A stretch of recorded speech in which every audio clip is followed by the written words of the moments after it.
Okay.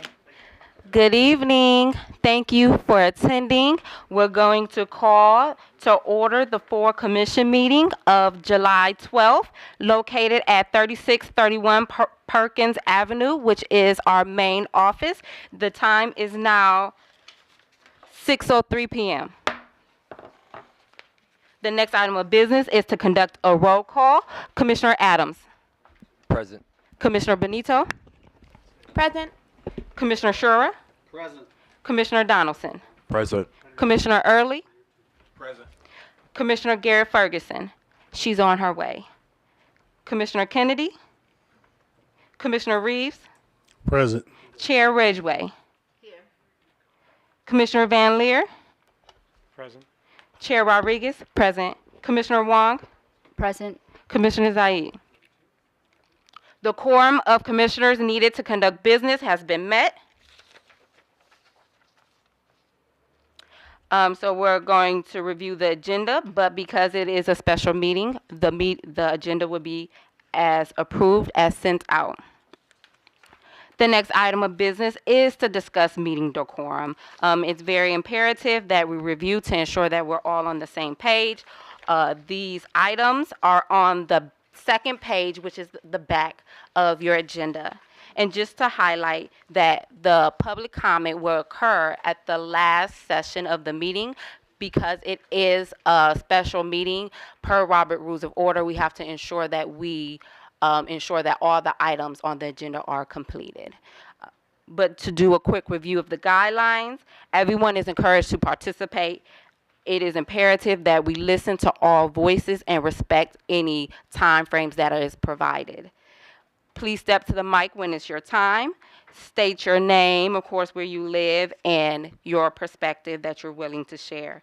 One person will speak at a time, and we will refrain from side conversations to ensure that we're able to hear the business.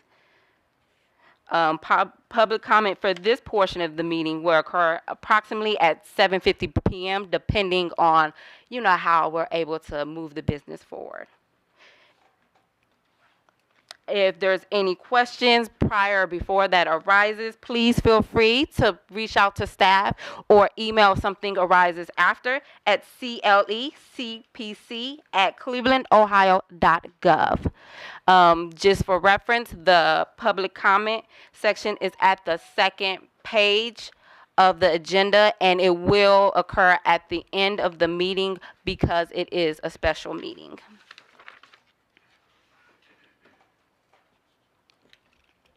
The next item of business is the approval of the minutes. The minutes was distributed via our email. At this time, is there any corrections or any additions? Can I make a comment? Okay. I looked at the minutes and I just felt that they were not detailed enough. My suggestion would be that we add more details to the minutes. Okay, so we have that comment. So I guess to take a vote, the minutes from July, was it June? June 14th was sent out via email. Can I please have a motion for it?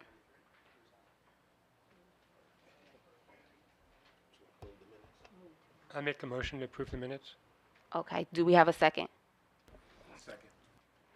The question is on the adoption to approve the minutes from June 14th. I'm going to conduct a roll call. Commissioner Adams? Nay. Commissioner Benito? Nay. Commissioner Shura? Nay, for the same reasons as discussed by Dr. Adams. Commissioner Donaldson? Nay. Commissioner Earley? Nay. Commissioner Reeves? Nay. Chair Ridgeway? Nay. Commissioner Van Leer? Yes. Chair Rodriguez? I'll say nay. Commissioner Wang? Aye.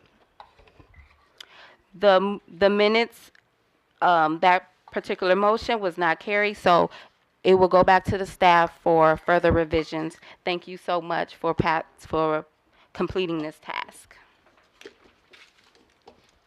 The next item of business will be a presentation from Chair Adams pertaining to our CPC grant presentation. Good evening, everyone. Like we got a full house. Could barely find a parking spot. Just gonna try to. All right. So, as we all know, one of the things that the commission is tasked with is the allocation of the $1.08 million for the community grants to be awarded that was in Charter 115. So over the past, I guess, 6 months or so, the Budget and Grants Committee has put together a program so that we are able to award grants, which is one of our responsibilities to the community. So in the past couple of weeks, we have launched the program.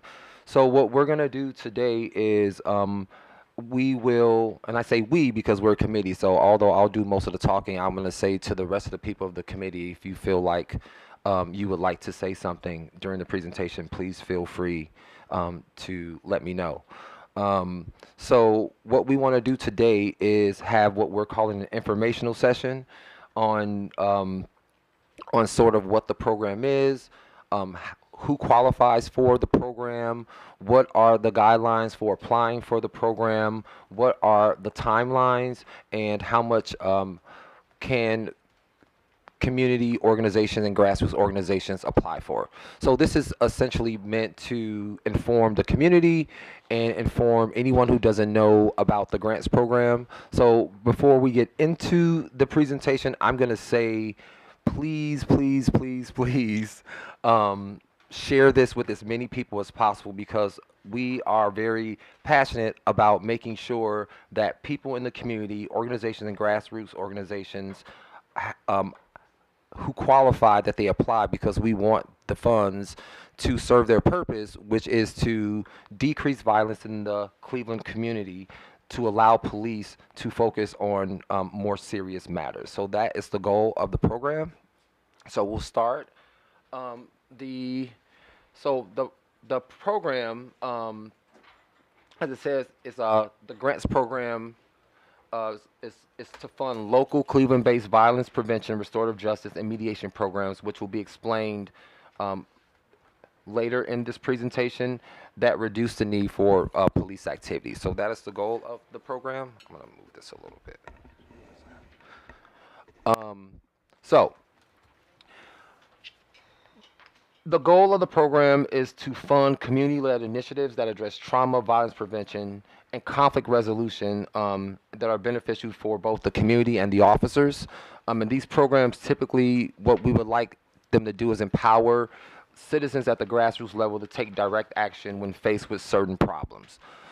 This can reduce the overall strain of police resources and free them to focus on other matters of public safety. So I think that when we think about the overall I guess, objective of the grants program, we would like to see the community in different capacities in the three types of grants that we'll grant. We would like the community to be involved in helping to address the concerns in their community. So the idea is that people in their communities know their communities better than people outside of their community. So we hope that the grants will allow the community to be a little bit more proactive and be empowered to be involved in some of the issues that are confronting our city right now. This is a quote from our co-chair, Jan Ridgeway. She said that, do you want to read your own quote? God, I made it. We are excited to launch a grant program that directly supports Cleveland residents in creating meaningful impact in our community. This grant opportunity will give funds directly to Cleveland organizations to develop community-centered initiatives that can reduce and prevent violence in our community and improve relationships between our communities and our police department. Thank you. I think that's another important part of what we would like to accomplish with the program. It's about empowering the community, but it's also about building more bridges and stronger relationships between the community and our police department. So and I also wanted to say, I didn't say before, but at the end of this presentation, there will be time for comments and questions. So if there are anyone who's here who needs anything clarified, there will be time for that. So don't worry about that. You'll be able to ask whatever questions you need to ask and make whatever comments you need to make as well. So who's eligible? So the eligibility is you must be a 501c3 not-for-profit with tax-exempt status, or if you are a grassroots organization or an individual who does not have that tax-exempt status, you will be required to find what we would call a fiscal agent. And that's essentially an organization with that tax-exempt status. And if you can find a fiscal agent that can sponsor you, even if you are not your own established 501c3 or not-for-profit, you will still be eligible to apply for grants. And obviously, you have to also be in Cleveland. So our budget, I talked about this a little bit before. Due to the passage of issue 24, and the new Charter 115.5 in the Cleveland Code, the commission receives 0.5% of the police budget for grant awarding. So for this year, that gives us $1.08 million. So that is what we have to give out, and we're hoping that we will be able to allocate and award as much of that to the community. Our funding levels. So essentially, there was a lot of discussion about how high we should go in terms of awarding grants, and so we decided that we would award grants up to $50,000. However, if there is an organization who has a need that is over $50,000, we are also willing to award those organizations as well. However, anything over $50,000, we are required by law to go to City Council for approval. So we are willing to do that, but it requires perhaps like some sort of presentation or something that's going to be more detailed that the council will let us know about. But anything over $50,000 will have to go to the City Council. So we will work through that process, but you're not limited to $50,000, but $50,000 is what we can handle within the commission. And so if you're over that, we will have to go to council. Commissioner Wang? I did, and I don't know if it's changed, but from when I was on the Budget and Grants Committee, I remember Mr. Thomas from the city saying that it should be technically under 50,000. If it's 50, then it has to go to. No. It's now 50. It's just over 50. Over 50. Okay, good. I just wanted to clarify. Thank Thank you. you. And the other thing we need to on this slide is that we are not awarding grants for multiple years. So if you apply for a grant this year and you're awarded it, that will be for this year.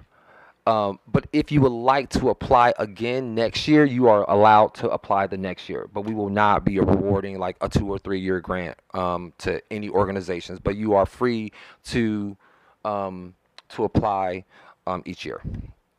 And so here we'll look at the definitions, and thank you to Commissioner Van Leer for putting this together for us. So we'll just go through now the 3 types of grants that we will be rewarding. And give you all sort of an idea of like what type of maybe like organizations could fall under those. So the first is restorative justice. So essentially with a restorative justice, this is just an approach that seeks healing by bringing the community member who has been harmed and the person responsible for the harm. The goal is to give the person who committed the offense an opportunity to take responsibility for their action and to discourage them from causing further harm. For the community member who has been harmed, the goal is to give them an active role in the process and to reduce feelings of anxiety and powerlessness. So essentially what restorative justice wants is it wants to move away from like the more punitive aspects of everything. So the whole goal of restorative justice is that if you can bring the victim and the perpetrator together, the idea is that the perpetrator will basically recognize the harm that they've caused to the other individual and the harm that it caused to the community, and that the person who is the victim, that they will get some type of what's the word I'm looking for? That they will, I guess, be able to start their healing process because they've had a chance to sort of work through whatever traumas or the effects of whatever the victimization was. So the idea of restorative justice is sort of to, I guess, like heal wounds in a way that allows people, the aggrieved, to move forward in a way that is more holistic and healthy. So we're looking for that. That's restorative justice. And then I just found this online. It is sort of a Venn diagram that shows sort of like what restorative justice is. So there's like different levels of it. What we're looking at essentially is we're aiming for what's fully restorative. So what we would like, essentially, as we said before, like the whole goal of these grants is sort of to empower the community to address the issues in their community. So we're looking for things like like a peace circle, or things that give people group counseling or conferencing, but essentially things that would bring the community together. So this is just like an example of sort of all of these things here are restorative in some way or another, but we ideally would want to get to the yellow, but I don't think that we would say you're not in the yellow so you don't get a grant. I don't think it's going to work that way. Also, the violence prevention program, this one's a little bit more, I think, less abstract. It's an approach that uses evidence-informed strategies to reduce violence through community-centered initiatives that address trauma, provide opportunity, and improve the physical, social, and economic conditions that drive violence. So I think this category is a little broader than the others because this can look a lot of different ways. This could be programs that after school programs for youth. It could be something like a program that had maybe youth. I always think about, I said if I were ever going to apply for a grant, I would have a program that had youth like clean up the community and go do, I know during the pandemic, I have elderly people on my street, and I didn't want them, out in the public because it was COVID, and so I would just go to the store for like my disabled neighbor and things like that, or like having kids maybe like, keep them off the streets, like cutting grass in the community and maybe painting murals and maybe that's just for me what I would do. But I think that these programs essentially just need to create programs that in some way, shape, or form are going to help reduce violence in the community. And these are just a few examples that I found of some violence-based programs. Some of these I never even thought of before I looked at them online, but this hospital-based violence interruption programs, group violence intervention, violence interpreters. I'm not going to read all of this stuff, but these are just some examples that I found. I would hope that if people that are out there listening or people that are here, this is just like not speaking for the commission, but personally, I would hope that we would get programs that really help youth. I mean, just a few days ago, I was a victim of my car getting stolen out of my driveway by some kids, right? So maybe if there were some programs in place for them, maybe those kids would have been doing something else instead of coming on my property and stealing my car and leaving it in Ohio City. So I would hope that we can help the youth with some of these programs as well. And then mediation, essentially what we want with the mediation programs is it's very similar to aspects of I think, restorative justice. Like I said, the overall goal of this grant program is to empower the community to figure out solutions to the issues that they see in their community. But essentially what the mediation program would do is the community somehow would sort of take the lead on addressing the issues in their communities. So what we want is a space for the community to discuss their own and their community's unique concerns and needs, and the mediators provide a safe and supportive environment for participants to hold difficult conversations and ensure participants retain decision-making authority over the conflict resolution process and outcome. So essentially, like I said, this is I guess the design of this is so that the community will, like I said, take the lead on the issues that they see confronting their communities. All right, how do you apply? So we have the application link here. I do know that if you go to clecpc.org and go to the resource tab, you can also find the application and you can download it. If you are unable to access the application online or complete it online, you may also come to the CPC office here and pick the application up, or you can call the office and the staff will be willing to mail a version of the application out to you. What's not here because we did this earlier, but today we also got a Spanish version of the application, a Arabic version of the application, and a Mandarin version of the application. So those translations have come in, and so if there are people in our community who are not English first speakers and they prefer those in a different language, we do have those 3 versions available as well. And if you need support, you can also call the CPC office and the staff will be willing to help you. You can reach out to a commissioner if you're comfortable doing that. Or you can also email cpcgrants@clevelandohio.org, and all members of the Budget and Grants Committee, all the staff, as well as the co-chairs have access to that account. So you can, those are the ways that you can apply and that you can seek support. How to apply. So I think we I kind of covered this already, but you can download it, you can get the printed applications, or you can request that it's mailed to you. And then if you have a physical copy, you can mail it in, you can submit it online through the CPC grants email, or you can just drop it off at the office. So whatever's most convenient for you, you can do that. And a grant report. So, you know, as we issue these grants, we also want to oversee them and make sure that the grants are being used for the purposes that they said that they were going to be used for in their applications. So we are going to ask for 2 reports. One report will be an interim report that will be issued about 6 months after you receive the grant, and then the second report will be the final report, which will be due 30 days after the grant period has ended. And so what we would like to see in those reports is that that you should include how you the measured impact of the work completed as far as part of the funded project. Chair Ridgeway?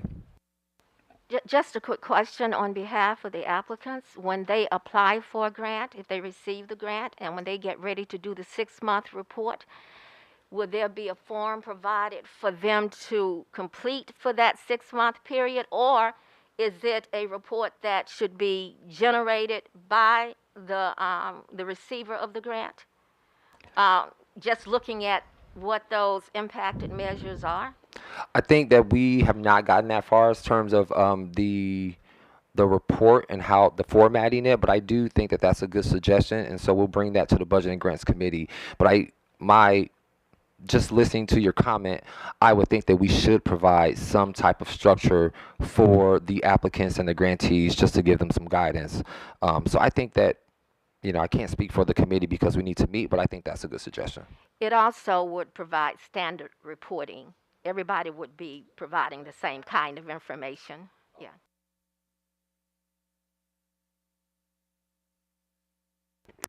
The reporting process was discussed in the work group, so we're working on that. Okay. Yeah. Thanks. And then our deadlines. So the applications are due Monday, July 1st at 5 p.m. We are expecting a 2 to 3 week period to review applications. Excuse me. I'm sorry, the July 31st. I'm sorry. Thanks. we are expecting a 2 to 3 week turnover, but we would like to make all decisions for grants by August 31st, and we would like to typically begin distributing funds in October. However, this is our first time doing it, so we're not exactly sure how long the entire process will take. So it is possible that grantees can receive funds before October, but we don't want to promise that because we just don't know exactly how long the process will take.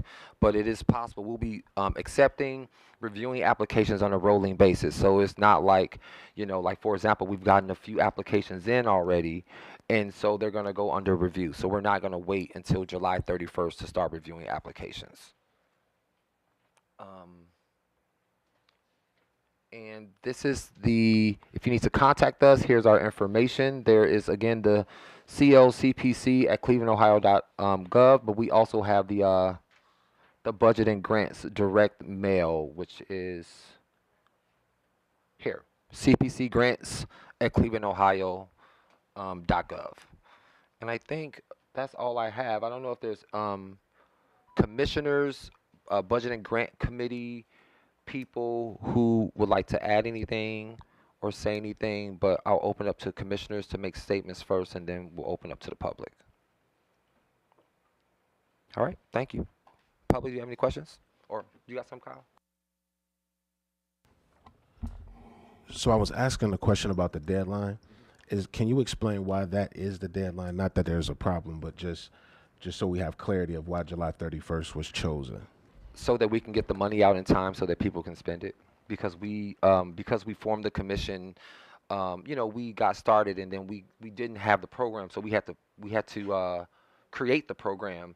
But because we had to create the program, it kind of ate into what normally would be the time we would give out grants. So I know that next year we're looking to push this out in like February, March. But we didn't have a program, so we had to put the program together first. But it does put a time crunch. So we were working from a November 1st deadline, and then we kind of just worked backwards from there to make sure that we would be able to have all the funds out by November 1st. So that's why we have a July 31st deadline. So just to provide follow-up, because there are some, so for the MOUs, they have to go through the law department and be reviewed. So there are some deadlines that we have to meet, as well as that the money will go back to the city into the general fund.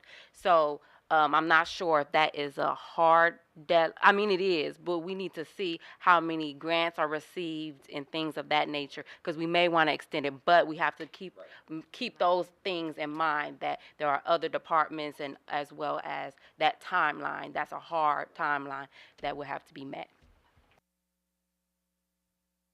Commissioner Donaldson? Yes, can you also just talk about the follow-up process as far as if there's going to be a certain amount of time that people will have to spend the money, if receipts are going to be required, just so the community can hear that part as well? Receipts will definitely be required. I think everything has to be accounted for because this is public money. But I think that, say your question again. I kind of got lost. Amount of time that they will have to spend the grant money. Is there a deadline or something on that? And then just the follow-up process, like what needs to be included with the report, receipts, and those types of things. I think that they have a year from the granting of the, yeah, because we're asking for the, right, right. Go ahead. Yeah, and then it will be outlined in the MOU. So that's a memorandum of understanding. So that's between that agency or organization and then the city. So a lot of this will be spelled out in detail, if that makes sense. But we are looking at like a year. So that's why we said 12 months after you receive it, we would like the report 30 days after. Commissioner Benito? Yeah, well, I just want to thank all the folks on the Budget and Grants Committee. I know you guys have done great work on this, and it's really exciting to see this rolling out. I guess one kind of message I wanted to put out to the public is, we really are encouraging grassroots organizations, folks that we know that there's a lot of people who aren't necessarily connected to a nonprofit that are running programs and doing great work, and we want to make it accessible. And so one thing is, if you've never applied for a grant before, this is your first time, or you feel you're not totally sure if is the work that I'm doing, does it fit into one of these categories, our office, our staff, and also our commissioners are happy to talk with you about your ideas, potentially look over draft, and just we really wanted to make it accessible to people. And so I just really encourage you, if there's any kind of concern or trepidation, or does this fit in with what you guys are looking for, definitely reach out to us, send an email, talk to our staff, and we really want to work with the community to make this as accessible for people as possible. Commissioner Earley? Yeah, I would also ask the Grants and Budget Committee to consider grant support and grant management support for those who are new to this process. That can be a big trip up and hang up for many new organizations. So as much support that we can provide with them with reporting, billing, and management, that would also be a great asset to what we do with them as well. To that, so I'm glad you said that. One of the things that we are encouraging the community members to do is to, between now and the deadline, that if they need anything, we would like them to set up appointments to meet with us in the office, or we can do a Zoom call or whatever works for that community member organization. Oh, and so, Commissioner Zayed says she's already, go ahead. I've met with about 3 people to discuss the process and walk them through the application, and I've sent the application to like a dozen people. So, and I invited a few people here today. Commissioner Ridgeway? I'm sorry, Commissioner Wang, I'm sorry. So that is what I wanted to follow up on, because I remember in our initial discussion there were workshops that we were going to do. I would just encourage that, because there might be a lot of people and we reach different parts of the communities, that if all the commissioners can volunteer and be there for explaining the process, of the grant making process, and even if the person is not awarded a grant, certainly hopefully that they can learn through this process how to better present their ideas next time. So yeah, I do really, I'm meeting with a few people too, but I realize the deadline is tight, so hopefully we'll get enough people, but I'm hoping that there could be some, at least, leeway on that, just because we got that application out later than we anticipated. Well, so the topic of the deadline, this is a conversation that has been happening behind the scenes, because we know that it's a tight deadline. But I think that it's important that we also do this in a way that we can manage it. So it's tough, because we do want to, I'm the type of person, I would love to extend the time, but like I said, we are still learning the process. We don't know exactly how long it takes to review the applications. We don't know how many we're going to get. So we just want to play it a little bit safe, because we don't want to bite off more than we can chew. But that conversation about potentially maybe opening up another week or another week and a half or two, depending on how things look, that conversation is happening. But where we are with it right now is because we've already put this in place. We've set this up. We're going to stick with what we have. And then if we need to make an adjustment, I think we're willing to make that adjustment. Commissioner Ridgeway? Yes, I believe that what we want to do as a commission is strongly encourage our community to apply for these grants.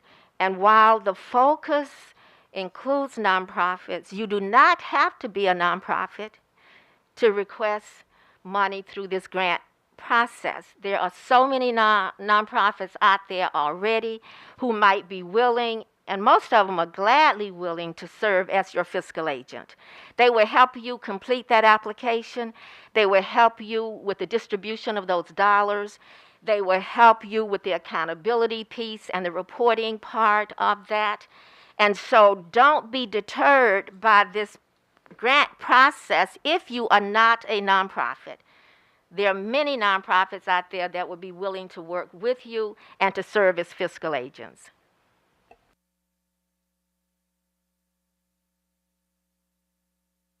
So I guess at this point we can open up to the public.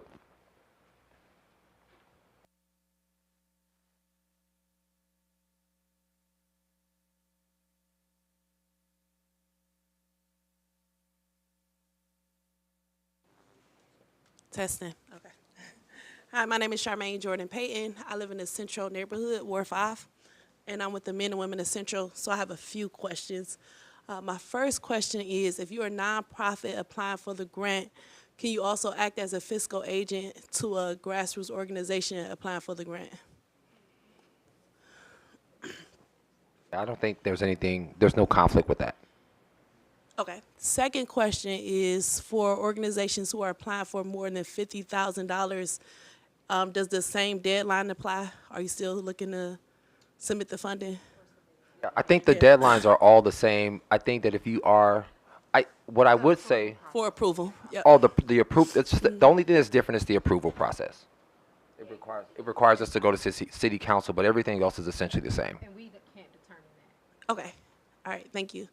Final question is, do you have a list of what the grant funds can be applied to? So the grants so in order to qualify for the grants, you have to fall within restorative justice, violence prevention, or mediation. Okay, so as I'm long as it referring to falls- like services, like salaries, food. Do you have like that Well- type of list? Or any general? I think. Excuse, say that one more time.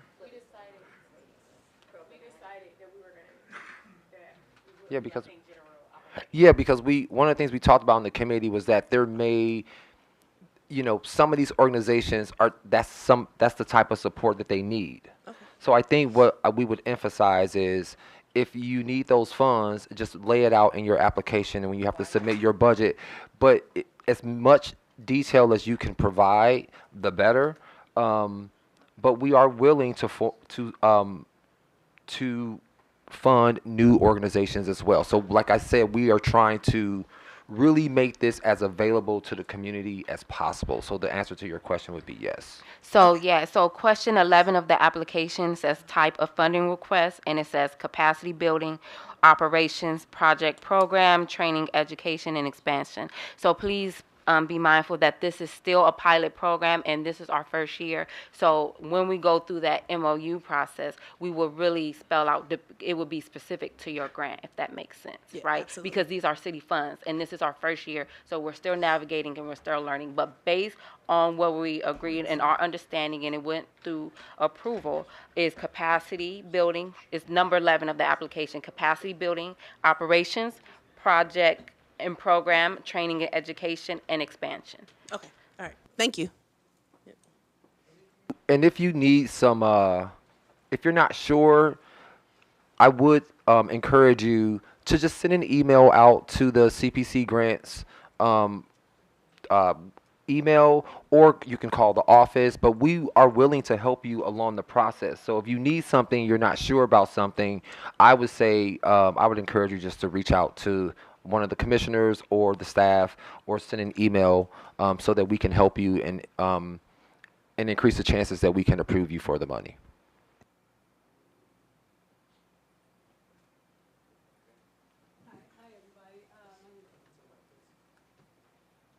Hello, good evening, everybody. My name is Victoria Trotter, and I am the Executive Director of Green Movement Glenville. We have a big mission, and that's we're paving the way for the Green Movement in Glenville. So we have this vision that we can create a space that encourages a healthy lifestyle, eco-activism, because climate change is real, and entrepreneurship. It's more specifically youth entrepreneurship. And one of my questions is, how will you determine if a program is productive, if it's effective? Are there going to be metrics? You have to have so many people enrolled, you have to address so many citizens. How do you determine if that program is working for this project? I guess the way I think about that is, I think the construction of the application is really important in that sense, because I think it is up to the applicants to demonstrate to the commission of the impact. So we're looking for programs that are going to have an impact on the community as well. And then we also, are we going to share this with the community?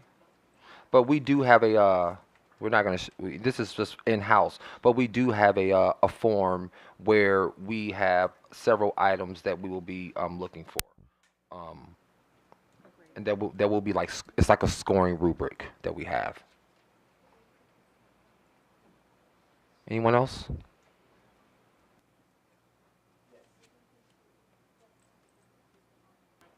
I'm not sure, but I'll tell them. And then this PowerPoint is available over on the table over here in the front if no one picked it up.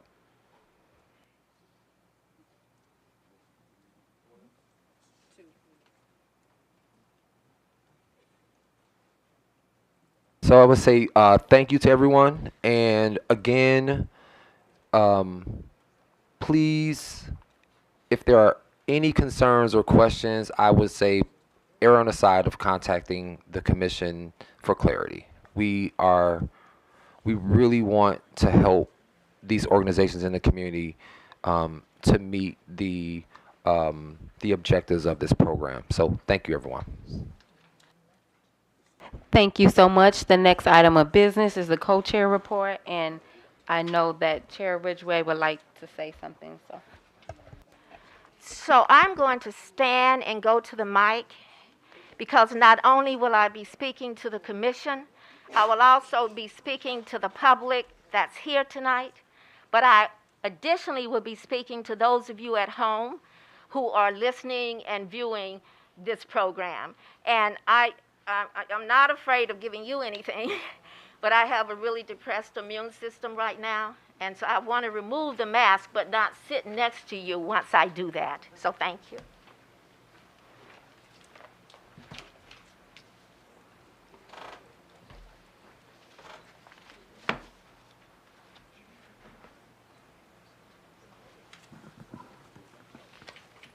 This is an open letter to our community, to our police department, and to our commission. This letter is on behalf of the co-chairs. I have been sick the last 4 days, which means that I've had a lot of time to think. And I believe that it is important that we share a viewpoint with all of you that is not tempered or interpreted or clarified by a middle person, whether it's a journalist, whether it's the host of a radio show or a television show. These are words that are coming from us to you. What we hope is that this letter will become part of our minutes and that it will also be posted on the Commission's website. By the end of December 2022, 13 individuals had been selected and had taken the oath to serve as public officials on Cleveland's Community Police Commission. Each of us committed to improve the welfare of this city. We committed to constitutional policing reform. We committed to improving relations between our community and our police department. We committed to creating a safer Cleveland for all of our residents. We came to this commission with common concerns and with common goals, prescribed initially and in part by Issue 24, strengthened by your vote, strengthened again by the City Charter 115 through 5, and strengthened again by the mandates that we must meet by the federal consent decree. 13 individuals, 13 of us came to this commission with common concerns and with common goals. These cannot be accomplished unless we also bring to this commission a collaborative will. You see, we are not a monolithic group. Our strongest asset is our diversity, but it's also our most threatening part of what we do. We do not think alike. We bring such a strong diversity of thoughts and experiences and community engagement to this work. But at some point, they must all coalesce around a collaborative will. With the goals that we committed to when we raised our hands and took the oath of office, it requires painstaking work. It is not easy work. It requires that every decision should not be only about the now, but about a future Cleveland where all of its citizens can not only succeed, but thrive in a safe and a healthy community. We did not come to this table to demonize the police department. Police is needed in a civil society. The work that we are charged to do will help to create a standard of safety in our community, reforming policies and procedures and identifying unacceptable behavior that need to and must be changed. Already we are working collectively with police to make this happen. We are realistic enough to know that there will be challenges and there will be pushbacks, but that will not deter our mission. We both exist, the police and this commission. We both exist to protect and to serve this community. We cannot be expected to change century-old cultural practices and norms until we learn how to grow and we learn how to change and we learn the meaning of collaborative will. There is dignity that is required in this work. There's compassion that is required. There's objectivity that is required.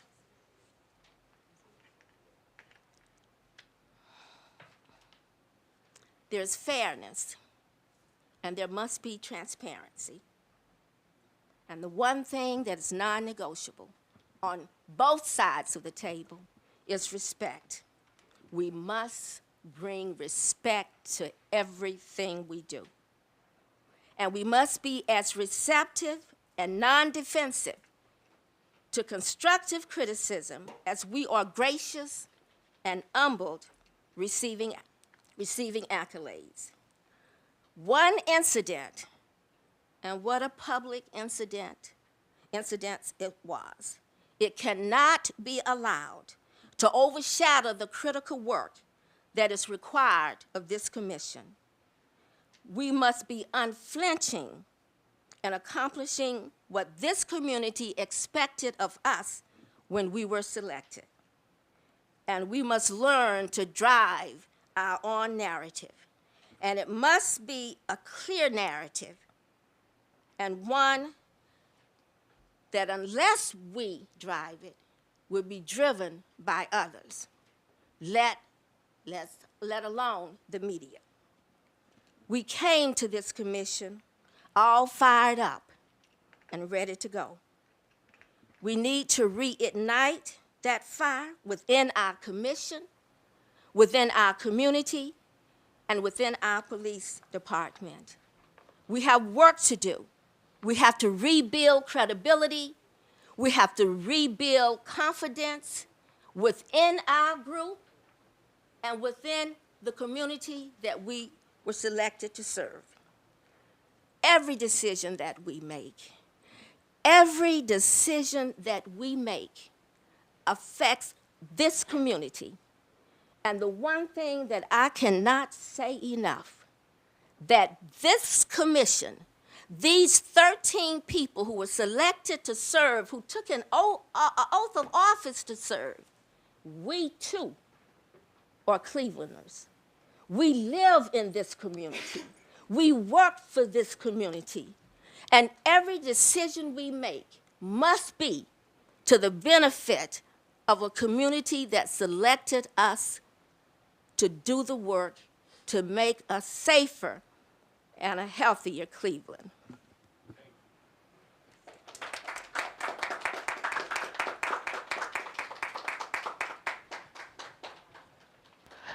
Thank you. So that's the co-chair. I believe that we can use challenges to allow us to grow, to explore problems, and really build if we allow it. So the next item of business will be, well, the next item for the co-chair report is the next meeting, which is July 26th at, was it the Lee and Harvard Community? Harvard Community.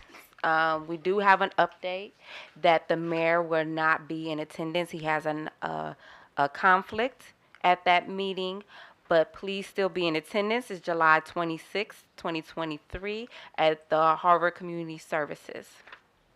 Is there anything else we should? We need to let them know about the 28th discussions, conversations. Oh yeah, we want to remind you of our conversation. It's the final one. It's July 28th at Case Western Reserve. I don't know if Ms. Williams, would you like to speak more in depth about that, or?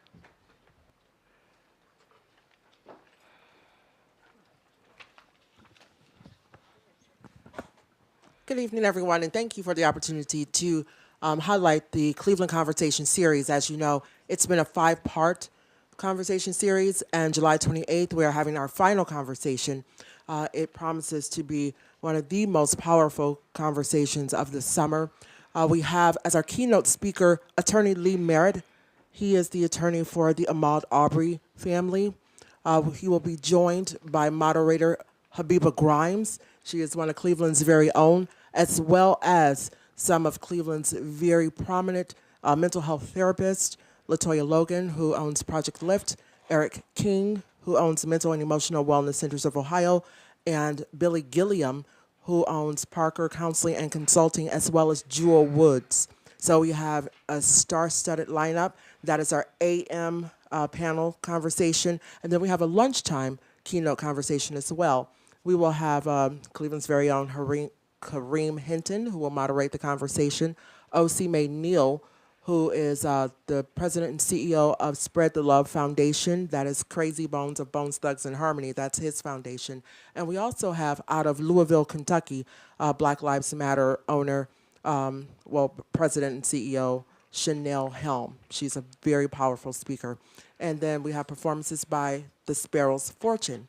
This is a free and open event, open to the public event. We will be serving breakfast and lunch. It is a semi-all-day event. It's from 8 until 2 p.m. It will be at Case Western Reserve's Tinkamville Center.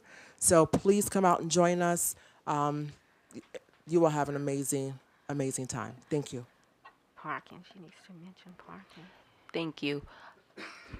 So there's no other business for the co-chair report. Maybe we have Interim Executive Director, Mr. Goodrick, speak.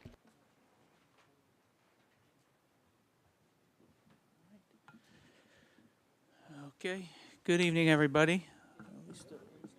Yeah, we're still on. All right. Thank you for the wonderful attendance this evening. We have a packed house here. If you can't see it on the camera, we always appreciate the public support. The first thing I would like to just say, and I've said it before, this is to the commissioners. Although we had a little setback at one meeting, you should still be very proud of yourselves. From my perspective, I've said it before, I've seen 3 iterations of the commission come through here, and you guys are really putting in the work. You're showing up, you're putting in the time, you've accomplished a great deal. So, there's a lot to be told about your story still. And I promise you it won't hinge on one moment. It's not about the obstacles we face or the conflict we have getting there. That's not what the story is. It's about the end result of the work. And you're about to get to work. And what people don't understand is, in order to do that work, you had to put in a tremendous amount of pre-work, right? You had to sit there and do over 40 hours of training, you know, between 40 and 60. You know, you had to set up your committees. You had to work through your rules. So there was a lot of stuff to be done. And I don't think any other group could have done it any faster than you have. So you should pat yourselves on the back, and you should be proud of how far you've come. And it is stressful, and it is hard, and a lot of people are watching you, and there will always be people second-guessing you. But I will say, I'm very proud of everything you've accomplished so far. I'm proud of the way that you work together. Even though there are some differences, it will be irrelevant when you start to do the real work, and you've put together the committees to do the real work, the work the community asks you to do, and we're going to get there. And that will be your story. So you're coming up with a strategic plan. Excellent execution of that plan is all that's going to matter in the long run. So hold your heads high and keep moving forward. Thank you. Okay. So the next thing I will say is operational updates. The job posting for office manager, after some time passed, we were able to get our applications forwarded to the commission that applied. We had about 27 applicants. So this will be an extremely critical position. It's front-end office work. It's helping with logistics and coordination. It will be a large part of the financial management of the grants. We have a 3-person committee, and it consists of myself, Sarah Anderson, who's on staff, and the gracious time commitment from Commissioner Donaldson, who has agreed to help with the selection of that person. And we hope to begin interviews within the next couple of weeks here. So it could be within 60 days. I'm hopeful that we will finally have that position filled. So moving on to the next position, which is the one that the community's been waiting for and we have heard a lot about, and that is having a staff attorney for the CPC. So if you were following us early on at the budget committee hearing, we had a couple of discussions on how this could go, right?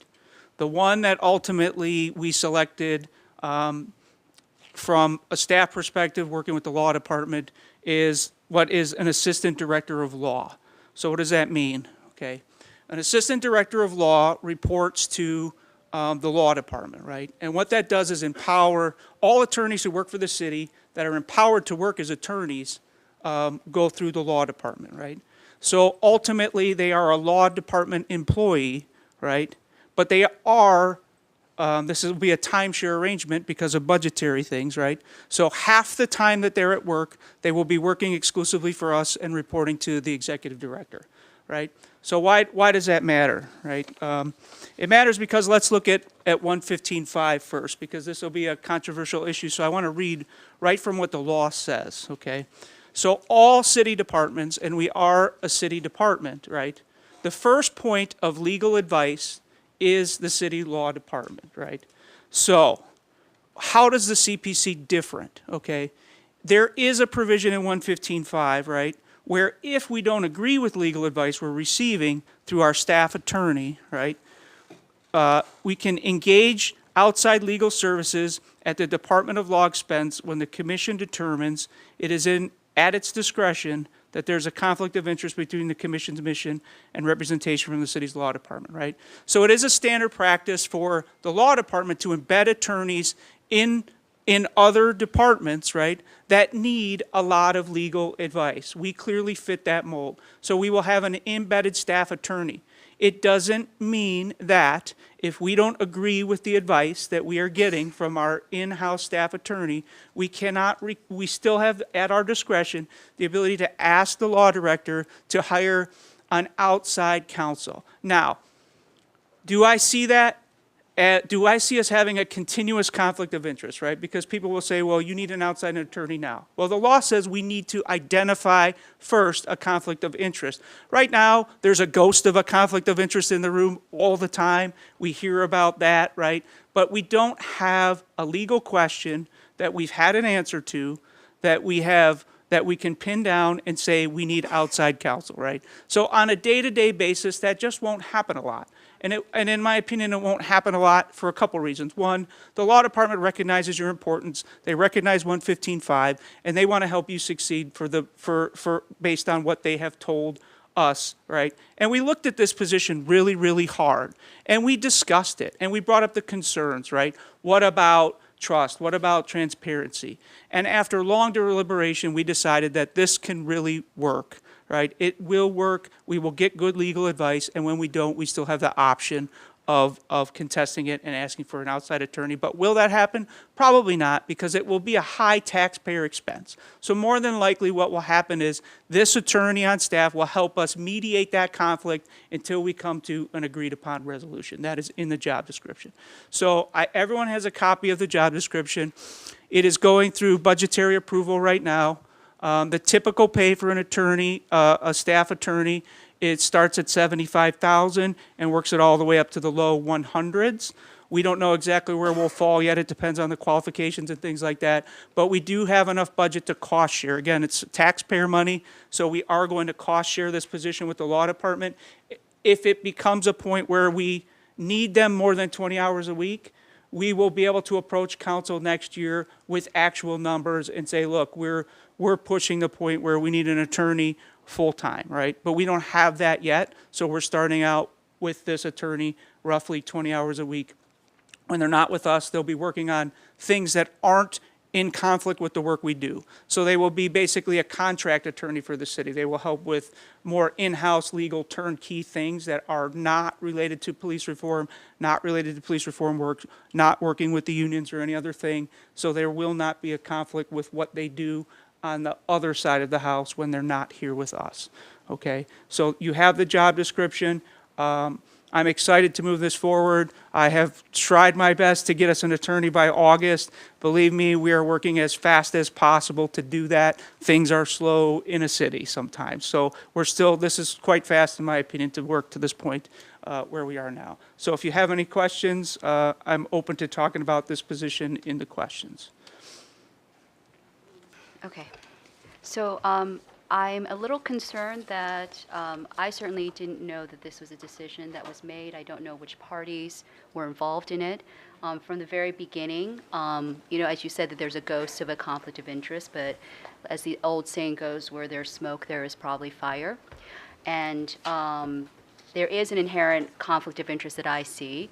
It's possible theoretically to sequester this person from and it's to protect this person too, because if they have previously adjudicated cases with the police, we have to make sure that this person is actually maintaining independence from the city entities that we might actually have to work with sometimes, and that may have a conflict of interest. But could you answer my first question, is how did this arise? Because we did discuss in the budget committee the possibility of a complete attorney that's completely separate from the city. The other, because there's one actually conflict I see is that the city, they will be reporting to Mark Griffin, and it says that Mark Griffin, the director of law, is receiving these applications. Is that true? So let me first That's the address first how. question. So under 115.5 and under our rules, the executive director is the decision maker for staff positions in this office, right? So what do I have to consider as a city employee? It would be very bizarre and unusual to do it any other way than this. All departments that require legal services under the city, right, have this structure.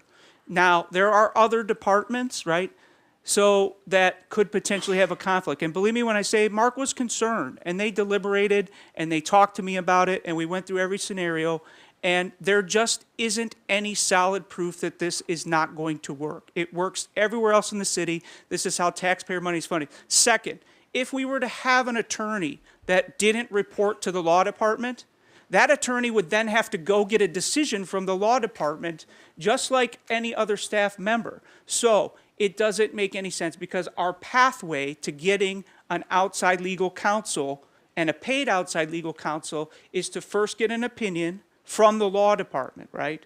Next, it's to identify a conflict in that opinion that we believe.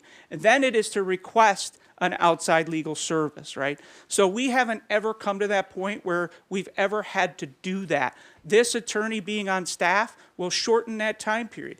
If we do have a conflict, we don't have to have an attorney then go get an opinion. So we can hire someone with a JD into this office, but they cannot function as an attorney for the city. So if they gave us legal counsel, they would still have to we would still have to go seek confirmation of that legal counsel from the city's law department. So it doesn't make any sense to add that extra layer here. Further, this attorney is empowered to do actual attorney work for us as a city attorney. They could file subpoenas, they could do things on our behalf because they are empowered by the law department. So this system here, it's the way we're going to start, right?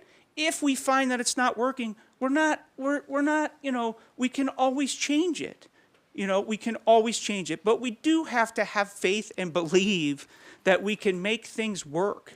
We can't always be being afraid that, this can't work or this recommendation can't work or have zero trust in anybody that we have to work with at the city, because we do have to work with them and we do have a pathway that we have to follow. And the law is very clear about that pathway. We have to first identify a conflict. It's not a general conflict. It's not everything is a conflict, right? It is, we have to actually have a real conflict before we can ask for outside counsel. So I'd like to continue my concerns and questions. We actually do have an incident that I remember that there was already a conflict. In our training with Mr. Spencer about conflicts of interest, ironically, one commissioner asked him if the language should include appearances of conflict of interest. And what I remembered from that meeting, and also that is documented from that meeting, is that he very vigorously encouraged us to include that language, which is typical of all conflict of interest documents. However, after submitting it to the law department, he completely reversed his opinion, and also this opinion was in defiance of another law director, Amy Huff, who said that we should include this language. I have read multiple other documents from like the NIH that include this language. I've never seen a conflict of interest. I'm belaboring this point to show inconsistency. I don't know why he's not here, I'm sorry, that he has changed his opinion. And I will say that whether it works for this city, I recently went to San Francisco. I took the opportunity to visit the Oakland Police Commission. So Oakland has just successfully exited its consent decree after 20 years. It was a long, hard battle for them. And people, I'm sure it has some similarities to our city, right? A historic black city and with a lot of conflicts there. And they have, this was actually the privacy commission of that component. So this was 7 people. 3 of them are attorneys. And all of them told me openly to not have a lawyer that is connected with the city. They tried it, it didn't work. I realize, please let me finish, it's anecdotal information. And the one person that specifically told me this is an attorney general, assistant attorney general of San Francisco. They said that this is a consistent conflict, is not, you have the opinion of people that have gone through a very arduous process, successfully also, and I saw the same dynamics there with, and we have similar, I mean, it's not exactly the same, but it's the same issue. How do we get people with different kind of strategies at achieving public safety to move together, to collaborate, right?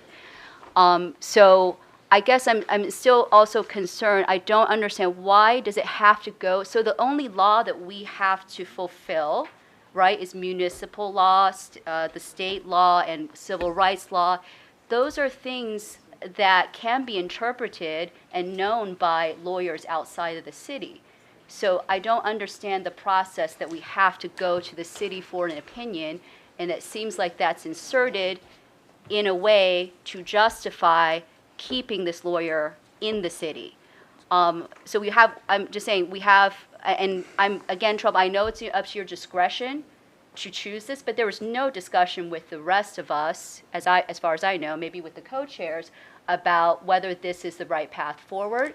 And we will be, right? We are the commissioners that will actually make decisions that could, we have to be, like, we personally have to be indemnified and protected in our decision making and ensure that our decision making is lawful. So I guess I'm struggling to understand why we weren't consulted before this decision was made. So to the chair, to the commissioner, you were consulted. These discussions happened in budget committee hearings. It was talked about the separate ways that this could go. This was not our first choice, okay? But they will always be city employees. And if you want an attorney, whether it's full-time or not, right, they will be city employees, and all city attorneys that are able to practice as attorneys report to the law department. So in other cities, when they have in-house counsel, it still works similarly. The only difference is they have the budget to have their attorney sit in those offices all day long, right? So even if we had our own counsel, they would be city employees. If they could be either just a JD who sits in here, or they can be an empowered attorney. If we want them to be an empowered attorney, they would still technically be under Mark Griffin, except they would be in this office 40 hours a week, right? So they would still have to operate that way because that's what the city is, and we are still part of the city. So even if you go anywhere else, and I've been everywhere else, when they have in-house counsel, right, they are still city employees, and they still follow the law of that city. They still follow the structure of that city. So they do report most likely to the chief legal officer of the entire city. They are just stationed wherever they may be. So other departments that have this, and again, we are slow walking into this. This is not a long-term commitment to do it this way, right? But we are still a city department. This is still the way that it is set up, and there is zero evidence to support that this attorney won't be independent and give us good advice. Their job will be to give us honest, independent advice as the commission, considering what needs to be done under 115.5.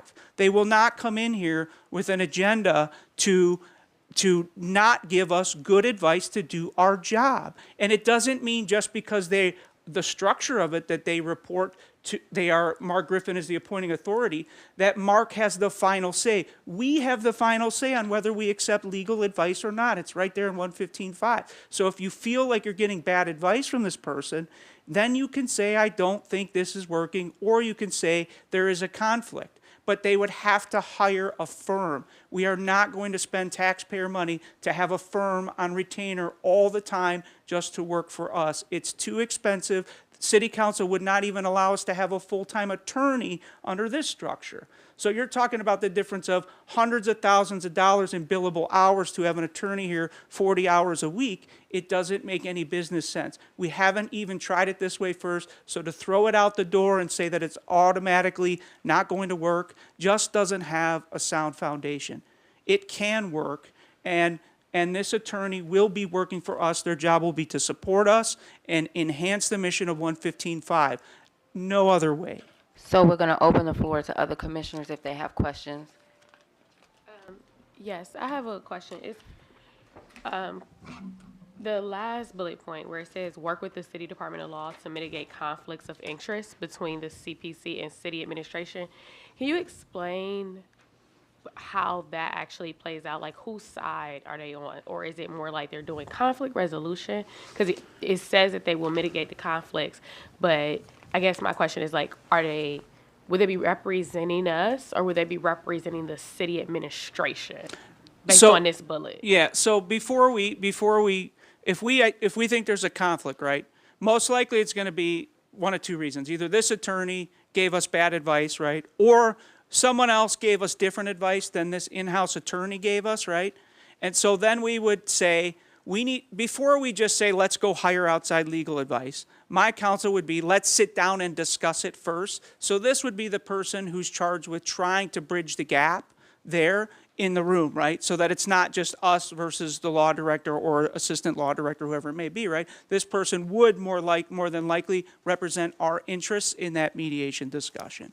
So yes, they would be helping to advance our case, because most likely it'll come from their legal advice. Again, their legal advice is, according to this, is supposed to be pure to us. It's supposed to be in the best interest of the commission, right, in what is lawfully available to us. So they would be advocating for our side to the law department, who may not agree with that. Okay, so, sorry, just one more. In that example, but I guess I'm thinking more of an example of like, if we make a decision and let's say like, I guess the police doesn't like or something, they're also employed by the city. And so if we make a decision, it's going back and forth, we know we're the final authority, other entities get involved. I guess, how would they mitigate that type of conflict? Because both of us are technically city agencies. And I think, if I'm thinking of this correctly, I can foresee most of the conflict of interest coming in between us making, disciplinary decisions or decisions around GPOs or whatever with the police. And then now the law director and them are caught in the middle because it's still two city entities. And they have an issue with the fact that 115 says final authority. So I guess that's what some of the commissioners, if I'm assuming right, I think most of the commission, that's kind of what we're thinking is like, how does that relationship work with the person in this position? Yeah, so it's interesting because after talking to the law department specifically about, we're working on hearing procedures right now, right? And so remember, the law department represents you. You guys are a city division, right? They recognize that where you have final authority, specifically final disciplinary authority, in conversations I've had with them, they understand that their job is to defend your decision-making in that process, not defend the chiefs or the safety directors, right? You are the final authority, so you're a step above them. So they have already made, through conversations, we're on the same page with that, right? So they're looking at it the perspective of, how do we help the CPC and make them most defensible when they do exercise their final authority, because that's their job. They know it will be challenged. You won't be challenged by another city department. It won't be them that takes you to court, right? It may be, the union who feels their interest is violated in one of our decisions, right? So the law department will actually be indemnifying us in that instance versus the external party. So they are not your adversaries in that way. They recognize the law. 115 says you have final authority under certain things. So if you make that decision, they're going to help counsel you in doing it lawfully so that they can defend you when it's challenged. Yes. Commissioner Adams. Hi, I just wanted to just say that I definitely understand the logic behind the decision. But as I listen to more commissioners talk, there are some concerns. There are power dynamics at place. And so at a certain point, if all of these assistant directors of law are working for the city law department and Mark Griffin is the head of law for the city of Cleveland, that's still their boss, right? So there's still power dynamics in place there that, you can't foresee a conflict. But in the end, the conflict is that the person whose job to advocate for the city is still the boss of our attorney. So I do think that that's something that should be discussed and that it should be considered. And my second point is, I wanted to know if this has this gone out to the public yet? This announcement? So to the chair, no, this hasn't been posted yet. It will be posted soon. But let me read to you, the boss word is incorrect. Mark Griffin is the appointing authority to empower this, right? The CPC's executive director is the boss of this attorney while they were here. So that is an incorrect statement. The idea that this person can go to the law department and say, I don't think I should do what the commission wants me to do is a falsehood. It's very clear in here. In fact, let me read you the email, okay? So, yes, the law director would be the appointing authority so that the attorney can provide official guidance and counsel that the CPC can rely upon rather than still needing another layer of review by the law department. However, for the 20 hours assigned to the CPC, the attorney would work under the direction of the CPC executive director. The ED will assign, oversee, and supervise the work of the attorney for the time that they are with the CPC. For non-CPC related work time, the attorney will be directed and supervised by Chief Assistant Director of Law, House Counsel. And they will be working on things that are not related to this job, so there will be no conflicts with what they do when they're not in this office. I didn't get to finish my comment. I want to say thank you for that, but I don't think that it mitigates the concerns. So if this is not announced to the public yet, to Commissioner Garret-Ferguson's point, is it possible to change that last bullet point on the first page to make it more explicit? Because it says works with the City Department of Law.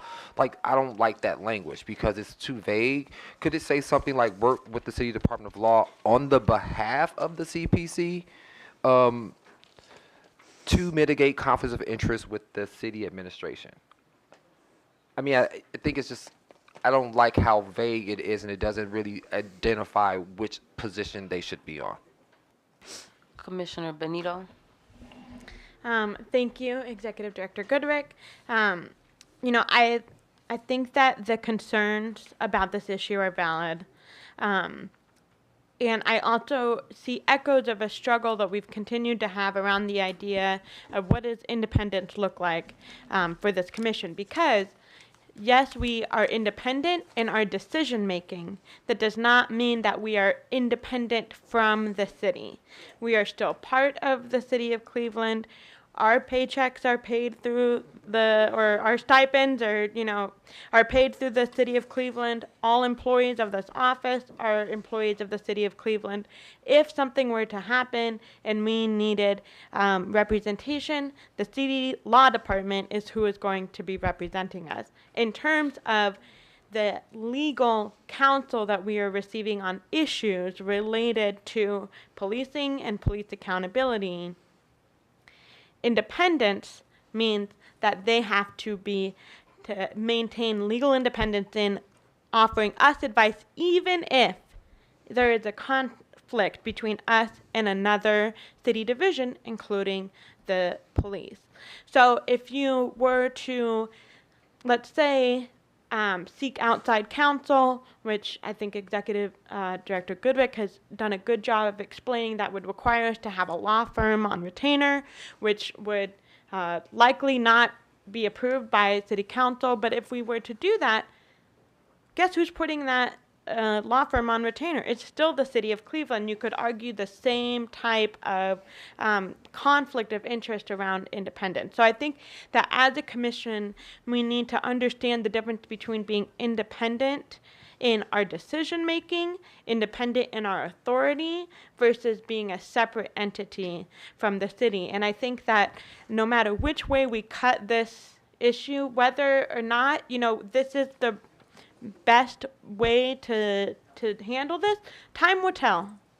And like Executive Director Goodrick said, if this isn't working, we can make changes. We have the ability to make, to make staffing changes. We have the ability to work with Executive Director Goodrich on that. If there is legal counsel that we receive from this attorney that we believe has been is in conflict with what our independence is, it's in conflict with what we see as accountability, at that point we can name that conflict of interest and we can go through the process to bring in an outside counsel. I think the last thing I want to say is that while there is going to be some really sensitive legal work and legal opinions that we will be receiving, there's also going to be a lot of day-to-day legal work of contracts, and things like our procedures and how we handle budgets within that. Like, all of those also have a legal aspect of the work that we do. So while we can also are thinking about these very specific, maybe the more high profile and contentious issues, there will be a lot of just regular operational day-to-day legal work that and I think we can't lose sight of that, because we don't need an outside firm to review our grant contracts. We don't need to be paying 50 times the amount that, we would pay an in-house counsel to review our grant contracts. And so I think that it's important to remember that we can still maintain our independence as a governing body, as an authoritative body, that in the situations where we feel like we need outside counsel because we feel like the independence has been compromised, we are still empowered to do that. But no, thank you. Commissioner Wang. Okay, so I still am not, thank you for all the input and responses, but I still share, I think, what I sense from many people that it's a little insufficient kind of explanation. I do want to map out for the public the broader history of this. So according to my understanding of issue 24, the intent was to have an attorney on the commission, right? The city disagreed with that interpretation, so we don't have an attorney. So that attorney would have probably given us hundreds and thousands of dollars worth of free legal advice because they're an attorney. That certainly would have brought us closer to the everyday needs that we may have. Obviously, there's specialties in law. So, and then beyond that, our budget for these kind of contract positions was further cut by City Council. So I think, you know, again, you keep saying that there is no evidence of a potential conflict of interest, but there seems to be at least breadcrumbs leading to a desire to limit our ability, maybe, to receive adequate counsel. And this will be through a broad spectrum of issues, not just municipal, but, you know, constitutional law. These are very highly specialized. So I just want the public to understand what is happening at this point. I'm still dissatisfied. We did, to my memory, before I left the committee, have some conversation, but there was no decision made as to which path was best. I'm reading through this for the first time, which is also concerning to me that I never saw this before this meeting, so I'm trying to process this very quickly. I do agree with other commissioners, it's not 100% spelled out. For example, and the public doesn't have access, I guess, to this. There's copies there. There's copies there, but it says They're behind. the city law department and the CPC seek an attorney to provide legal support and expertise to the CPC approximately 20 hours, as well as represent various other city departments in aspects of municipal law, including but not limited to contracting, legislation, and other transactional legal counsel approximately 20 hours. Right? Correct. So I understand what Commissioner Benito is saying, that that this could be a kind of a sequestering that could be separate. But these are overlapping issues. Are they intending, which is not clear to me, that the other 20 hours that they work with the city departments have nothing, I mean absolutely nothing connected to police reform or the police department? And if so, why is that not explicitly stated in this job description, especially when the last bullet point says that one of the job responsibilities, other duties as assigned by the city law director, Chief Assistant Director of Law, House Counsel, or the CPC Executive Director. You know, I don't think, I guess to me, it would be not genuine to say that there's no potential conflict of interest here, because as Dr. Adams has rightly pointed out, one of the main power structures that exist is between an employer or the person that gives you money so you can survive, and as an employee. So my question also is, who has the right to fire or discharge this attorney, and who has the final authority other than you? Are you the final authority in hiring this attorney? Nobody else has any input? And do we have input on this with you? So to the chair, the hiring of employees is exclusively the domain of the executive director. So, and that comes from, so historically that comes from, it's a common practice in boards. Boards do not micromanage their staff. They have to trust their staff. And again, I'm going to ask you to trust me, because here's the real reason why. You guys are here. I've heard all this before. I understand the trust issues, right? And I went over there, and I didn't disregard them. I raised every single one of these trust issues with Mr. Griffin. Further, I would say that I was there when that sentence in 115.5 was written. So nobody knows more than me what that sentence means about how this is supposed to work. It was never the intention of 115.5 when it was written that we disregard the entire legal department of the city of Cleveland in favor of, because you can't. It just isn't supported, it's not practiced, and we are part of this city. So, you know, not to beat a dead horse, but I understand your concerns. I do. I am one of the people who was there, and I've heard all the concerns, right? I get independence. I know what it means. And rest assured, you have to trust your executive director. I am not going to allow, okay?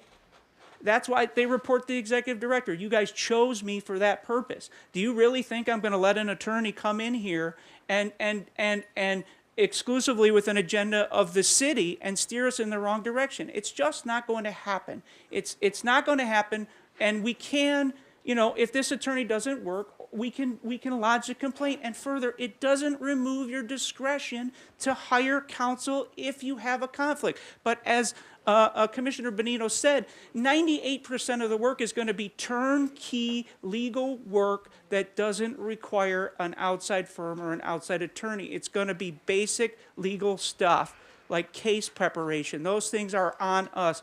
And the other point I will make is, if you guys feel strongly about it and you want to say, you know what, we're kicking this to the curb, we'll have to come up with a new plan, and we probably won't have an attorney till the end of the year. This is the best reasonable pathway to attorney as quickly as possible that is empowered to do us the right thing based on my professional experience. So we can continue to debate this, or we can move forward with getting what everyone, including the public, has asked us for, and that's a solid attorney, and it will be solid. The last point I'll make is the interview panel will be myself, one of the co-chairs, the Assistant Director of Law, Stephanie Melnick, who this attorney will report to when they're not here, right? And it is not a conflict. It's general, legal, contractual work that has nothing to do with CPC stuff. And then Mr. Delonte Thomas. Goodrick and Melnick will submit final recommendation to Mark Griffin, who will meet the candidate before the green light. So Mark isn't making the final decision. On the CPC side, I am. On the law side, the other 20 hours, the person that this person will report to is. So, in the interest of time, I really don't think I have anything else to say about it. So we're going to have Commissioner Van Leer as the last comment, then we're going to move forward to ensure. Thank you so much for your due diligence and bringing this proposal forward. Yeah, I just wanted to say quickly, I really appreciate the concerns raised and also hearing the work that's gone into this, the conversation that's gone into this, and the history of it. I really appreciate that. And Commissioner Benito, the clarification again, the repetition of that independence issue, I really appreciate that. But in general, I'm very strongly supportive of this approach. I think it's clear that we need to move forward and have an attorney, and this seems like the best route. And again, as you've said, Director Goodrick, if it's not working, we can revisit it. But I really feel strongly this is an urgent issue for us to be able to have this person to work with. Thank you so much. Commissioner Wang, I think it's imperative that we move forward. I'm like making a motion. I'm making a motion that we reassess this. This is under Charter 115. This is under the staff. This is not under Charter 115. He does have authority, but we have Thank you so much. It is imperative that we move forward. Under Charter 115, the executive director has the opportunity to select his staff. I think it's appropriate to give him that responsibility. I think we should move forward. Thank you so much. And addition, per Robert Rules of Order, is a special meeting, and we can only have the items on the agenda. Thank you so much. Thank you so much, Executive Director. Thank you so much. Fair warning as to what this will result in. The next item on the agenda is the committee status reports. So the next item will be the report of the Internal Training Committee given by Commissioner Garret-Ferguson and Commissioner Earley. We have no report at this time. I think just for the sake of the public that's here, we have completed 55 hours of training so far. We will be reconvening pretty soon to figure out when we want to start the trainings back up again internally for us, but we also want to make sure we can get started on some of the police work since we have met the requirement to start that as well. So we just want to give you that update. We have completed 55 hours of training so far. Thank you for your report. The next item of business is the report of the budget and grants given by Chair Adams. You have a motion that you would like to make. So one of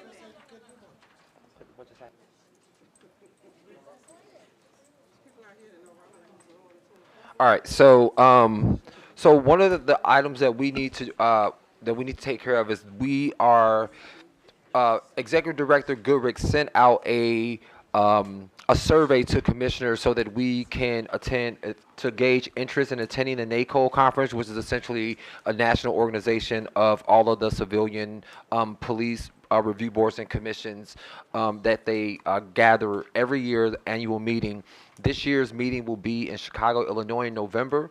So I think a total of, was it 10 commissioners, Jason?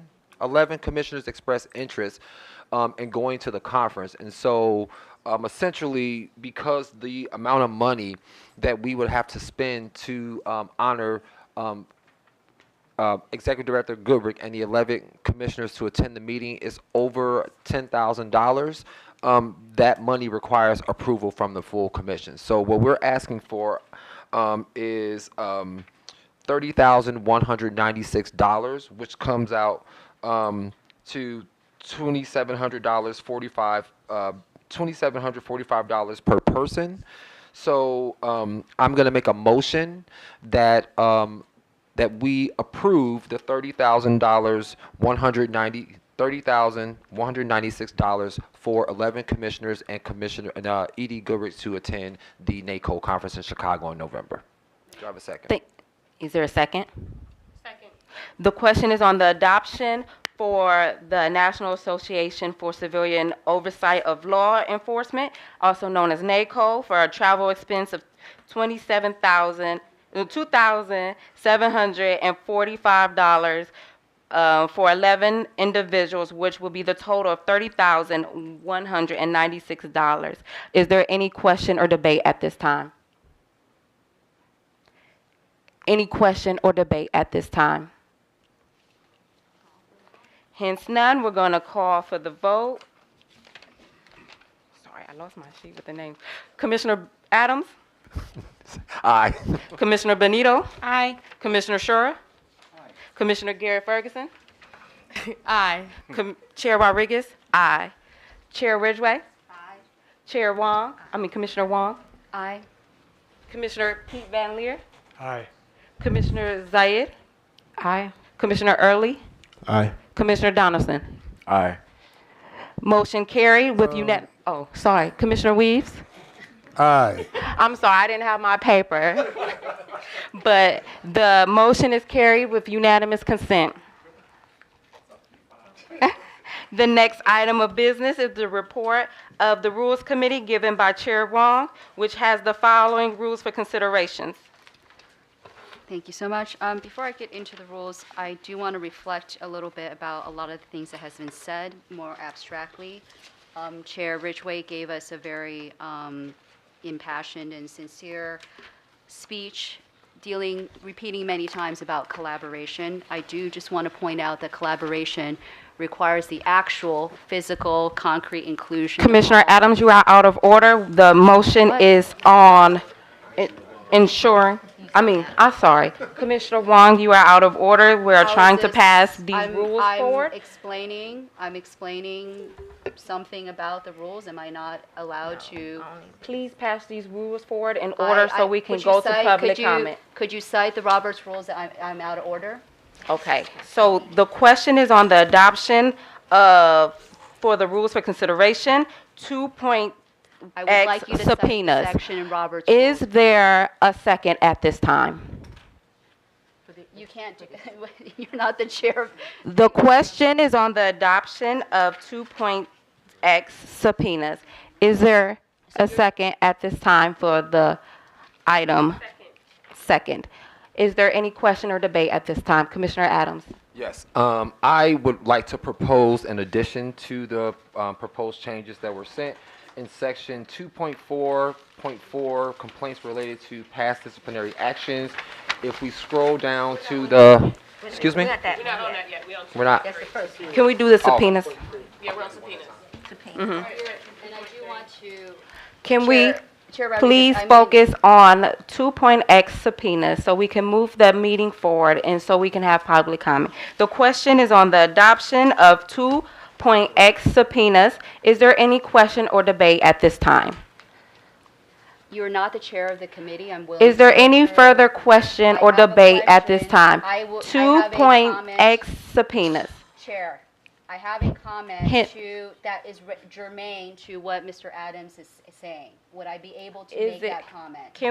Is it pertaining to It's 2.x pertaining to subpoenas? rules, yes. 2.x subpoenas. It's pertaining to what he just said, so I think it's Okay, so 2.x You subpoenas. can't add something right now until We're it goes going to the to committee. take a vote. So we can't We're say going to anything take a vote. Okay, since there is no further can't question change or it now. discussion at this go to the time, committee we're again. going to take a vote. Commissioner Adams. Aye. Commissioner Benito. Commissioner Shure. Aye. Commissioner Donaldson. Aye. Commissioner Earley. Aye. Commissioner Garret-Ferguson. Aye. Commissioner Reeves. Aye. Chair Ridgeway. Aye. Commissioner Van Leer. Aye. Commissioner Wang. Aye. Thank you so much. The item of Commissioner Zaid. Aye. I apologize. I severely apologize. So the item of 2.x subpoenas has passed with unanimous consent. Thank you so much. We're going to move to the next Commissioner- item of business, Ridgeway, which is Chair Ridgeway, please, you're not on the Rules Committee. I which can is take over the 2.x I don't understand receipt why of you are- citizen or officer incident-based complaints. Sorry about that. So again, I it's believe that Chair 2.x Ridgeway is out of order. I'm making, Excuse me. Again, it's believe 2.x this is not receipt your of part. citizen or officer incident-based complaints. Do we have a second at Please this wait. time?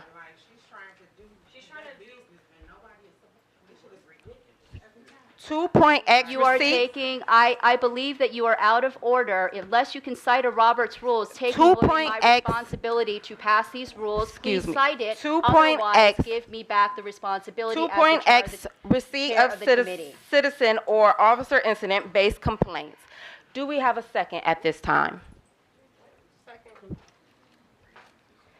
So the question is on the adoption of 2.x receipt of citizen or officer incident-based complaints. Is there any question or debate at this time? Co-chair, I would just say that, this is a complicated issue here. There's tension. And if Commissioner Wang is intent on following, going through this, I think that is Commissioner Wang's right as the chair. So I just would like to give another opportunity to Commissioner Wang to lead this section. I think it's appropriate to help move business forward to ensure that it is relating to these issues. Yeah, but this, It's relating to these issues. Is with all due respect, it's not all the general conversation and concern that have closed, and we're moving forward with specifically moving these agenda items. Who has So- the authority to do this? So 2.x receipt of citizen or officer incident-based complaints. Is there any question or debate at this time? Commissioner Wang, would you like to state something pertaining to this agenda item? I would like to go through the rules that my committee has passed, that I and our committee members know best. And I'm wondering what authority you have to So take is that there any away. question or debate at this time? Why are you asking me since you refuse to allow me to conduct the business of So of do these you have rules? a comment or concern that you would like to have at this time? I feel like I'm not Commissioner I'm only allowed Benito. to have certain comments and concerns, which seems concerning to me that we are not allowed to speak freely on this commission. I am going to jump in and say that I understand why Co-Chair Rodriguez has taken control of this because she wants to get to this, and I do echo our Rules Chair Wang that she is, that there is an important piece that she can explain the rule that is in front of us and make any points. I do want to point out, Commissioner Wang, that while I'm in support of this being turned back over to you to lead us through the approval process, you did start this with making comments about, you brought up Chair Ridgeway's comments at the beginning. at least from my vantage point, it felt like you were starting to make comments about things other than these rules. And I think that, that while I disagree with not allowing you to go through with, you know, leading this piece, I think you also do need to stick to this agenda item and not make sweeping comments about other pieces. But I am in support of you, and I hope Chair Ridgeway will give you the opportunity. Chair Ridgeway. That Chair Rodriguez, poor Chair Ridgeway. That Chair Rodriguez will give you the opportunity to lead this piece. But I encourage you to stick to the passage of the rules that is on the agenda. I want to respond that you had no idea which direction, since I was not able to finish my sentence or paragraph. So thank you. We need to really move this forward. So 2.x, receipt of citizen or officer incident-based complaints.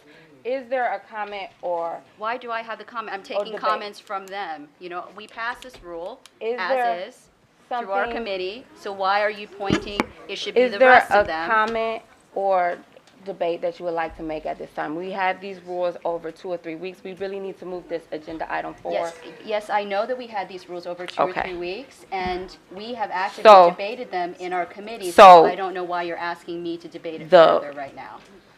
Any other questions or debate? If not, we're going to move forward with the vote with 2.x, receipt of citizen or officer incident-based complaints. Did you have something? Oh, I did have something.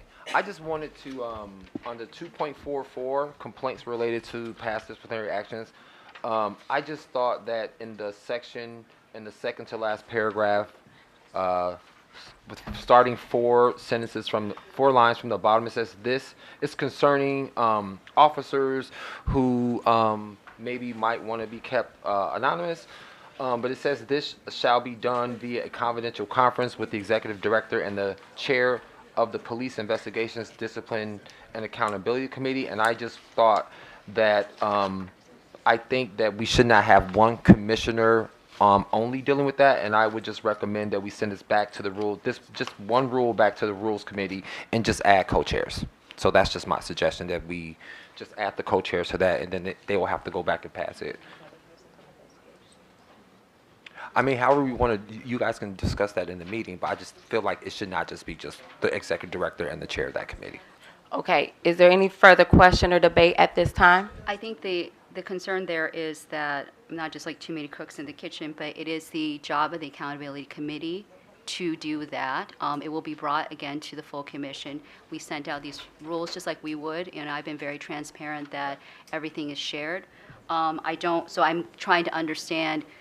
I understand maybe adding, like, I just want to understand your I just think that your reasoning. My reasoning is that as co-chairs, I feel like they should be aware of everything that's going on in the commission, whether they are sitting in on committees or whether or not they are actively involved. I just think that they are the co-chairs, and so I feel like they should at least be knowledgeable. This is a kind of a serious thing that will happen, so I just will want them to just be there to be just to get it firsthand. Could I ask, do you feel that the opposite, the converse is also true, that the rest of the commissioners should also be engaged on things of the commission too? I don't think that's relevant, but I will answer your question. I believe that that the charter and I think that the duties of what their responsibilities are, they do have separate responsibilities and separate duties under the charter. So I would just say, if long as they're going with the charter, that's their responsibilities, and I feel like, you know. So it's an accountability issue. Does anybody have any other, including Executive Director Goodrick, does anybody have any, I don't think we even thought about including co-chairs from the Rules Committee. Do we have any memory of what? You know, because Julie. To the commissioner through the chair. So if you're asking someone to be anonymous, the more people you put in the room, the less chance they're going to want to talk to you. So we can always inform the co-chairs, but I really believe the way it's set up is the right way to go. In this instance, you know, the more people in there, the more chance that it will escape that room. So, you know, this is, if somebody wants, if you're saying come to us confidentially, I think you really should keep it to a very small group of people until you know the scope of what they're asking you to do. So it's that simple. I wouldn't want to come with a confidential complaint in a room full of people that I don't know, So- Any further question or debate at this time? Commissioner Garret-Ferguson? So just to clarify, so the only part that's confidential is with the executive director and the chair is the actual, I guess, like discussion conferencing part. The rest of it is, like all commissioners will know and everything. It's just that original conferencing part. Is that correct, Commissioner Wang? Right, so if we read it out for the public, so an officer may use an association, a union, or their legal counsel as a proxy if there are concerns about maintaining anonymity. This shall be done via a confidential conference with the executive director and the chair of the Police Investigations, Discipline, and Accountability Committee, which is just happens to be also me. Okay. So I think Mr. Goodrick is right. I mean, there are already other forces that may not help maintain the anonymity of this officer. I have always been extremely transparent with every single detail that has gone on. So if unless the co-chairs have, I mean, for you to ask them to be included also puts additional time on them. So I don't know what their feelings are on that. I'm okay with it. I think we should try this and see how it works. And with anything, we could amend it. Okay.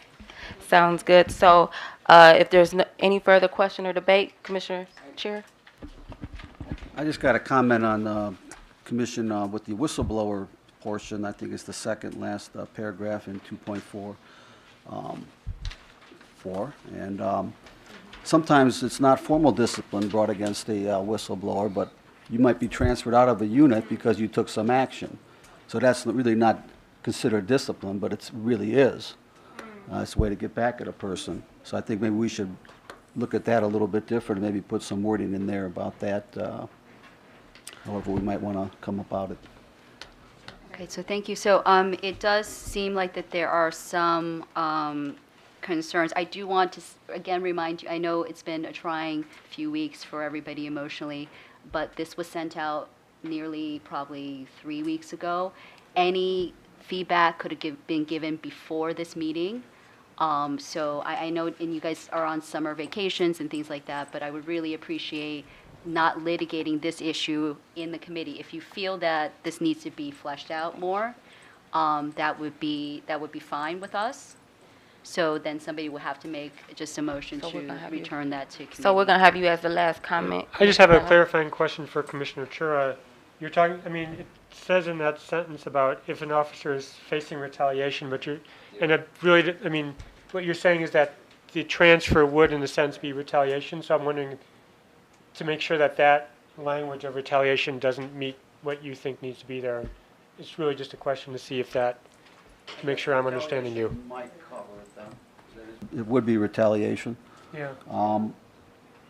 But you have some discomfort and some question. Just the part, it's not official discipline. Yeah. So. Okay.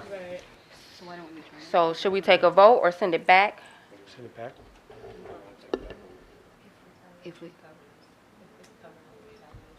I think maybe we should can send it back. I guess I rely on Commissioner Chura to some degree, since you're in that space, and if you feel like this is okay, then great. If not, if we need to reconsider, then. So because of the time. I think that I really appreciate the point that Commissioner Chair is raising. I think that where we're talking about in this particular section, we're talking about complaints related to past disciplinary action. And so I think that unless it was a disciplinary action, it wouldn't count there. But there is a section for other independent investigations, and my thought is that that kind of complaint might fall under other independent investigations where an officer could come and talk to us, because that could be involved as a review of whether practices are being used, like, giving people worse shifts or moving people out of their division based in retaliation to things. So I think that could perhaps address that point. Okay, so due to time, I guess we can call for a vote, and that will determine if it's going to move forward or go back. So I can't, since you're in charge of this, Well, I can let make me the know. motion. I'm going to make the motion to, I'm assuming that's okay, because normally I would not be able to make, I'm just going to move it back to committee, 2.4 or X or whatever, but the section that is for recipient of citizen or officer incident-based complaints, or, oh, sorry, past 2.44, we had to move this whole part, 2.4. And I would ask anybody, again, with concerns to share it before our next Rules Committee meeting, which I believe is next Tuesday. And we'll talk to Mr. Churro too. So I'm just going to make a motion to move this back to committee. Is there a second? I second. Can we do a roll call? Yep, so the question is on the adoption to send 2.X receipt of citizen and officer-based complaints, 2.4 back to the committee. Commissioner Adams? Aye. Commissioner Benito? Aye. Commissioner Schurer? Aye. Commissioner Donaldson? Aye. Commissioner Earley? Aye. Commissioner Garret-Ferguson? Aye. Commissioner Reeves? Aye. Chair Ridgeway? Aye. Commissioner Van Leer? Aye. Chair Rodriguez? Aye. Commissioner Wang? Aye. Commissioner Zaid? Aye. Thank you. That was unanimous consent and will go back to the committee for review. The next item of business is 2.X, other independent investigations. Is there a second? Second. The question is on the adoption 2.X, other independent investigations. Is there any debate or question at this time? Any question or debate at this time? Hence none, we're going to do a roll call for the vote. Commissioner Adams? Aye. Commissioner Benito? Aye. Commissioner Schurer? Aye. Commissioner Donaldson? Aye. Commissioner Earley? Commissioner Garret-Ferguson? Aye. Commissioner Reeves? Aye. Chair Ridgeway? Aye. Commissioner Van Leer? Aye. Chair Rodriguez? Aye. Commissioner Wong? Aye. Commissioner Zaid? Aye. Motion carried.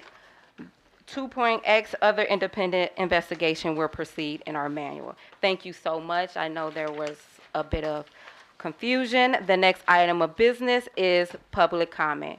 We want to re-verify the different rules for what guidelines for public comment. Everyone is encouraged to participate. Please step to the mic, say your name, where you live, and be open to everyone's perspective. Thank you. Good evening. My name is Mariah Crenshaw. I am the lead researcher and analyst for Chasing Justice, and I am one of the people who hit the ground with the Department of Justice to get the consent decree put in place. And so I have a vested interest in what happens here. I am also a person who survived police misconduct as well as one of my family members. So, and I have dedicated my life and picked up my father's mantle to deal with police accountability. I am very disappointed in what I've seen in this meeting and the last meeting. I am very disappointed in you, Alana, because you feel you did nothing wrong. You not only owe Ms. Bickerstaff an apology, but you owe the community a resignation. You are no longer wanted on this commission by the community. I can safely say that. Because your inability to be able to accept your responsibility and your irrational conduct shows you are not able to make rational decisions when it comes to police officers. That's the first thing. The second thing, Ms. Ridgeway, is that you violated Ohio public laws. You turned off the video. I or any other citizen can sue you for $10,000 for purposely destroying a public record. Neophytes is what you are. I reject your letter, Ms. Ridgeway. I and the community reject the letter. And the reason that we reject your letter is because it's garbage. I, by myself, in the last 4 years, have changed laws at the state level. by myself. I reviewed 34,000 peace officers' training files by myself. And in 7 months, 13 people sitting at a table who have dedicated themselves to this work haven't reviewed one. The state of Ohio has changed legislation based off of the work I did by myself. And so you come up here and you stand before us and you say to us that you've put the work in. You've put no work in. I put the work in.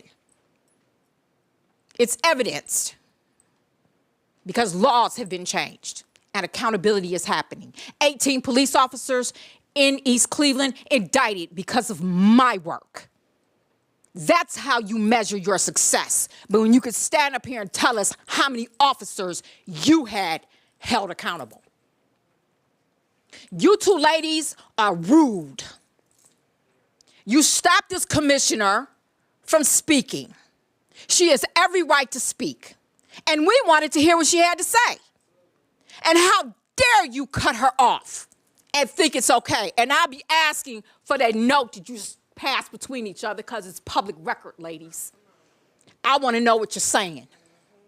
If you got a problem with Ms. Bickerstaff asking for your records, I got all your records. Thanks for taking your training, Mr. Chura, your refresher training. I got all your records.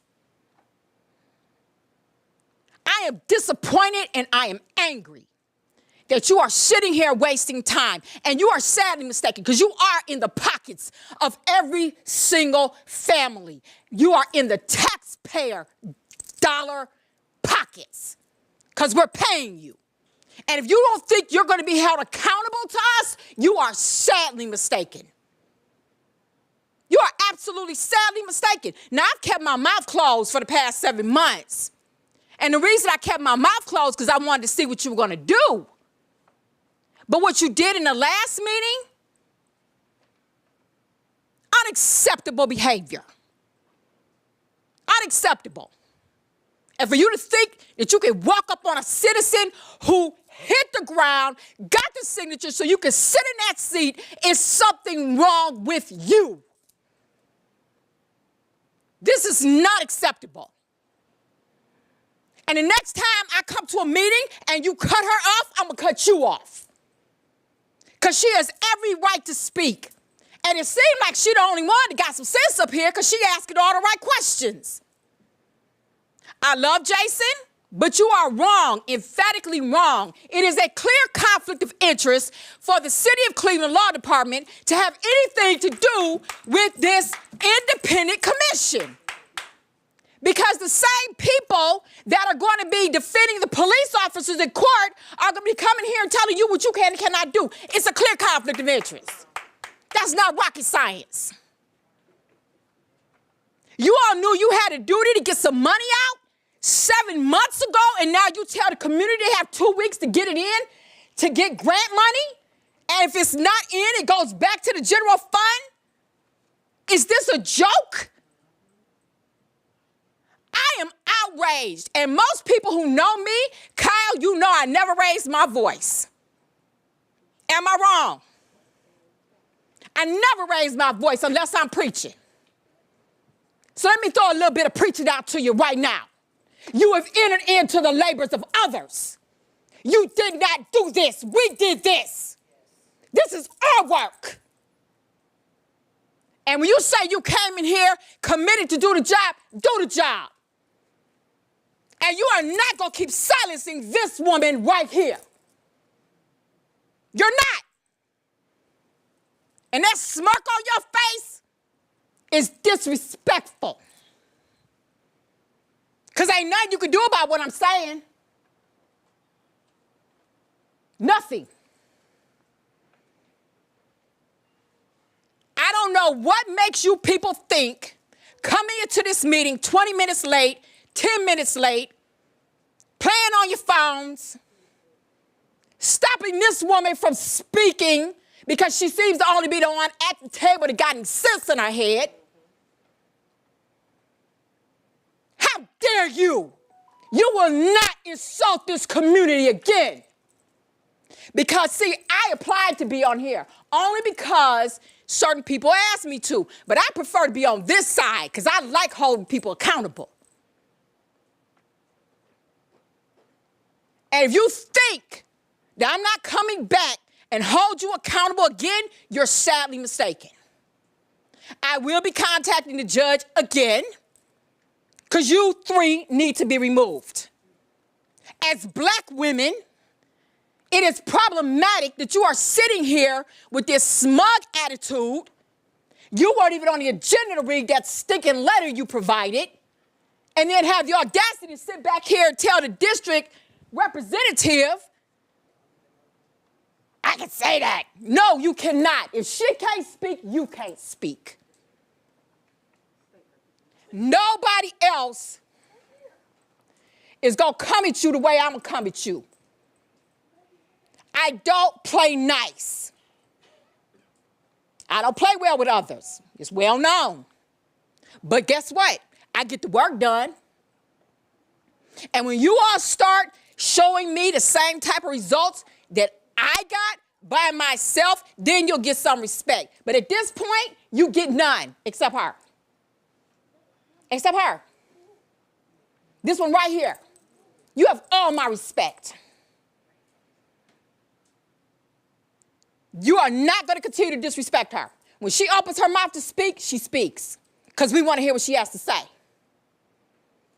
And you sit up here smug. Oh, we're going to do this, and now we're not going to put another motion on the table. He put a motion on the table, and you listen to him. She had every right to do what she was doing. Neophytes. You don't know how to conduct a public meeting. You don't know how to conduct yourselves. You're disrespectful to the public, and we have a mayor that thinks you're great, which tells us all we need to know about him.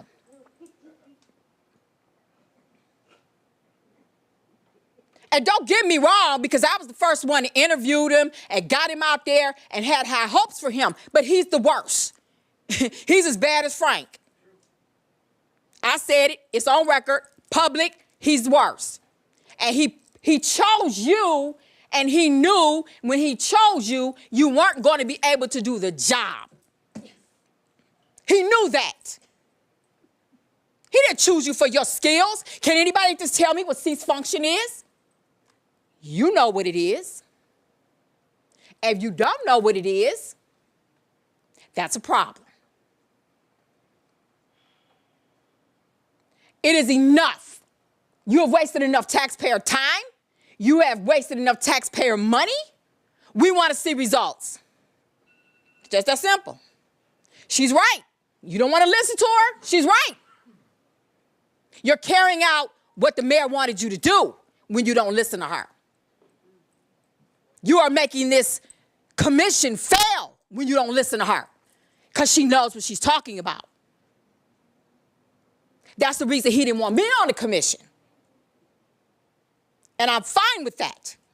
But you will not disrespect this community again. And I am looking for you three to either resign or me continue to push for you to be removed because you three are a disgrace. Your conduct is not acceptable.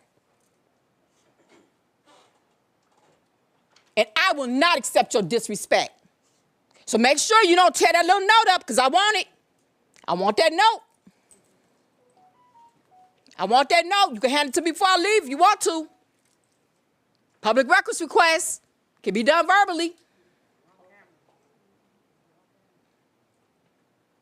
But you will not disrespect her again when I'm here. I'm just telling you right now, I will shut the meeting down. It will be shut down because that's what I do. You show me results and you won't have to hear my mouth. And don't ever make me raise my voice again.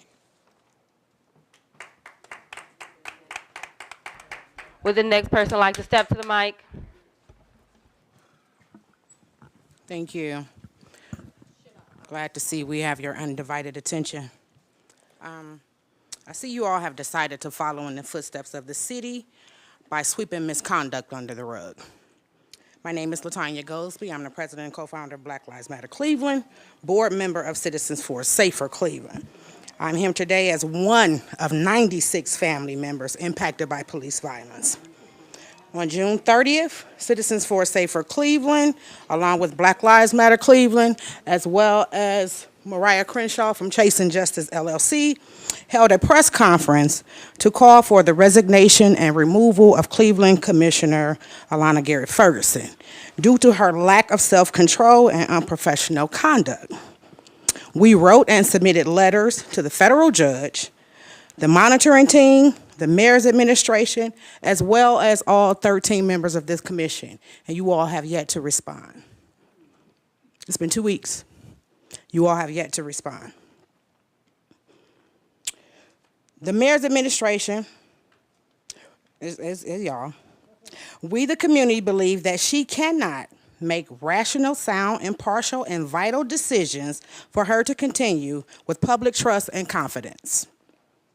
Alana Garret-Ferguson has created an unsafe and hostile work environment, not only for the commissioners, but as well as community members who attend this meeting. From day one, Commissioner Ferguson's agenda and sole purpose has been to manipulate and deceive commissioners into believing false allegations about the current executive director. She has attempted to coerce commissioners into voting in favor of removing the executive director. She has made inflammatory and divisive comments about community members and directly impacted family members. She has jeopardized public trust and confidence in this commission and her ability to function as a commissioner. It is of grave concern. I repeat, it is of grave concern that this commission respond to the concerns of this community and the behavior and conduct of Commissioner Ferguson. It is important that the faith in this commission is restored in order for the community to trust in this process. You all have a duty, a responsibility granted to you by us, the Cleveland voters. You are receiving taxpayers' dollars for the seats that you are sitting in. I am tired of the sorries. I am tired of the apologies that come with no action. You all have wasted valuable time and taxpayer money on nonsense that has nothing to do with police reform and police accountability. You all have been selected as overseers for the community to uphold civilian oversight, not destroy it from internal sabotage or personal vendettas. This has been a long distraction from the work that you have been charged to do.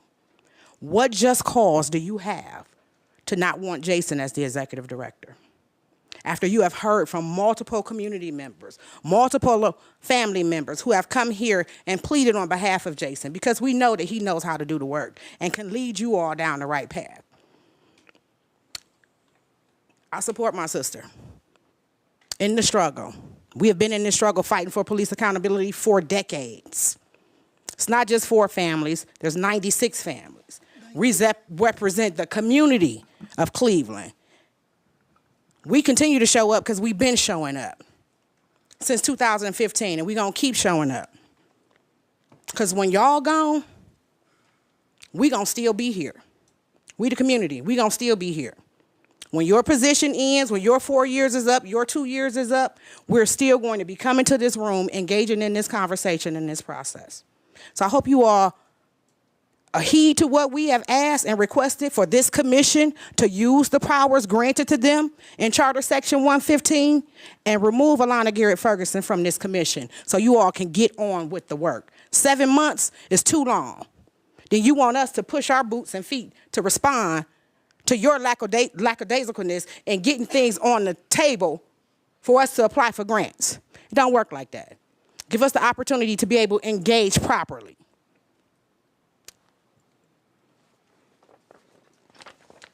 We bring a copy of the report since no one took the opportunity to do their due diligence and submit a public record request. We went and got the information about the allegations that were brought up against Jason. If any of y'all want to read it, you can do a public records request and get it too. But the allegations were unfounded. So I still don't understand why 7 months later we're still having a conversation about his position.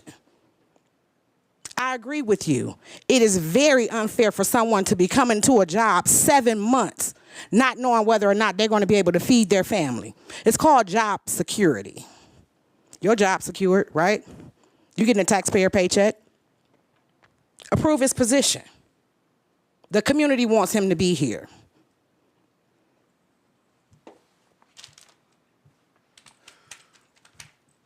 I'm gonna just make it quick. We did this, created this right here in this room. So the public and people can have independence. There's two lives that you're gonna be faced with. The one life is the person that filed a complaint. The second life is the officer. You have to have due process for both. You cannot gear away from that. You can't because you have a personal opinion to come after an officer or either a civilian. Why you think we didn't get on the board?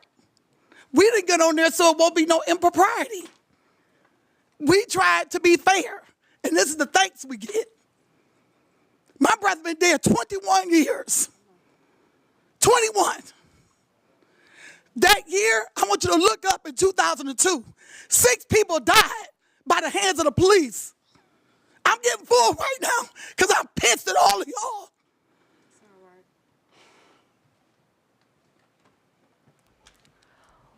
Would anybody else like to step to the mic? Good evening. My name is Michelle Bell. And I just want to say I've heard a lot.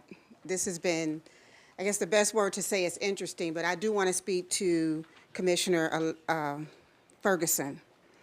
And I was watching, and I watched, and you made that comment. And I want to say to you that really hurt me to say that this commission was in the pocket of 4 individuals.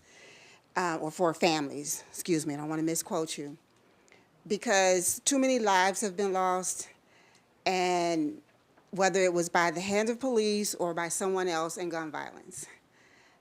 And I also want to say that my takeaway from that was that you don't understand the struggle, and these ladies so eloquently said what has been going on for many, many years, what they have done, what we are doing on the ground, in the community to make change.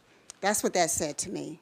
It was really hurtful. It was very, very hurtful to hear that. And it also says to me that perhaps your reasoning for being here is not based on what this commission is for, why you were elected to be a part of this. There may be some ulterior motive. And I am a person that always give everybody the benefit of the doubt and second chances. But after today and listening and hearing, I think I have to support that request. I understand there can be a whole lot of passion, but it just seems apparent to me, if you had that thought in your mind and then the reaction to not understand why someone would get upset when you said that, it really, really bothered me. And I said, this person must be clueless as to why this commission is here. This person don't understand what it means to lose someone to gun violence, whether it's police or anyone else. And what we have been doing now and have been doing is so that you won't have to walk in our shoes. It is trouble. It is hard. It is every word you want to associate with the word hard. Every day, it is daily that I think about my son. It's daily that I think, man, I do not want another mother to have to feel this pain. But I sense that somewhere in your mind, you were totally clueless to what anybody could possibly be thinking. I don't want to see my sister cry. So I'm going to go to my seat because it's hard when you sit here and you think about why this committee, and I voted for that issue, for you guys to sit here. I support what she said, that we, the taxpayers, are paying for you to be here. But I think we have to realize that we want you to do the right thing, keep it above board, and be just open to whatever. Yes, maybe Sister Sharina is the only one that has lost someone to gun violence. I don't know. I don't need to know all of your stories. But it's it's imperative that you try to have some type of compassion and understanding, or try to even somehow even imagine what a mother, a sibling, any family member could be feeling. So that really cut me when I heard you say that. I was so disappointed. I said, I have to be at the next meeting because I want the whole commission to know how I felt about that comment. And I'm one of the public that don't come every time, but I was coming to let you know, even if I'm out of order, I wanted you to know before I walked out that door that I totally did not appreciate it. I think there's much that can be accomplished with a commission like this. I think it's been said many times that Cleveland, we are in the public's view across the nation. And we don't need blemishes like this. We need to work together, whether it's this board, whether it's this group, that group, whatever. We need that collaborative camaraderie, that unity. And to have that thought just kind of diminish and puts a blemish on us trying to move forward. So I hope what you guys can take away from what we all are saying, that really consider, why are you part of this? And if you're here for the wrong reason, then maybe you should think about doing something different. Okay? Because it has to be for the right reasons. It's got to be for the people. It's got to understand that, okay, Miss Michelle stood up there and said she don't want another mother to feel. And you could put all of the mothers that buried a child in gun violence, whether it's by a police officer or whoever, we're all going to say, thank you, we do not want another mother to walk in our shoes. We don't. It's painful. At times it's unbearable.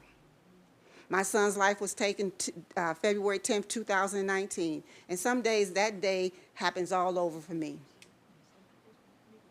And I want you guys to remember, when you're being watched, people are watching not only your body language and what you say, the rudeness please, please think about a way we can minimize this day, last time, and move forward in love and in unity. And I thank you for your attention. Thank you. Any further comments? Okay, let me make that clear first. If somebody's trying to cut me off, you can, but don't worry, this is not the only microphone I have ever been holding. Now, June 14th, I came in late, but you guys have all seen me from the beginning, because I'm one of the people starting working on community safety, community harmony, and community growing together since consent decree happened, 2015. I represent the unhoused and extreme low incomes, people with maybe severe mental health issue and also severe physical health issues, which police force are not trained for. Mistakes do happen. So I recognize to have a police reform, meaningful reform, true reform, is important. The whole country needs it, not only Cleveland, but physically, I'm here right now. So I will do that from here. I myself have not been killed by police. However, if something happens tomorrow, I get killed by police by any mistakes, I think I can rely on them to get justice for me. Not exactly all of you. Between June 14th and today, I did attend one of the committee meetings and I make the comment. Ms. Jan Ridgeway almost had a problem with me because this is what I said. I will repeat that today. If any of you coming to this commission, you never even read consent decree when you were even interviewed, do you really think you should be here? If you came here just because you think you belong to a group of people, the only victims in the community, Do you really think you should be here? Cleveland has been one of the older cities. But unfortunately, not only white people and black people here, other peoples are here too. So if you think only one group of people has been victimized by the whole systems, you are wrong, and you should not be here. Remember, we have a different people here. Everybody has an opportunity to get victimized by any kind of crime, especially nowadays, gun violence. It doesn't matter if it's from the police, by mistake, intentionally, or by people who are not police at all. So if you really consider sitting here is looking good, you are not actually getting paid. I really want to correct that. You only get stipends. You are not a true city employees. So I do support the idea that you should keep this entity, the independence, so you can actually do the work. However, if you think being independent is you can say whatever you want without even considering if whatever you said will hurt other people in the community, you should not be here.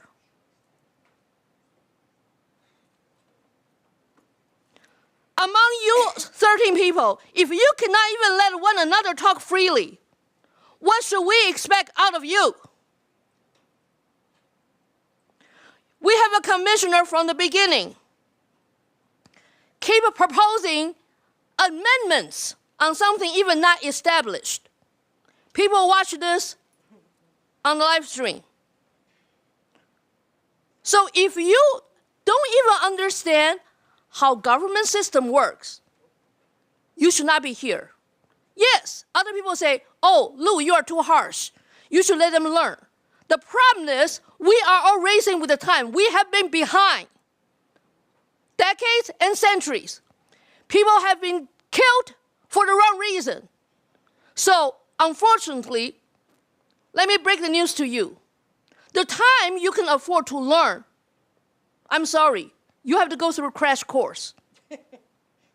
The crash course sometimes maybe only 5 minutes. We do not know when will be the next incident happening in town. Will you be able to say for sure all of you are ready to take the position to really protect the community? You are not ready. I already also said that in that particular committee meeting that many of you were selected, appointed to ensure the failure of this commission. I state that again. So if you don't know you are or not, you can come to ask. We will let you know. And you should not be here for your own good. Even you have a heart to help this community, but it could be out of your capability. You should let the people who understand the scope of the work, having the knowledge and the ability to do the work, to come here do the work. The person sitting there, he's one of them.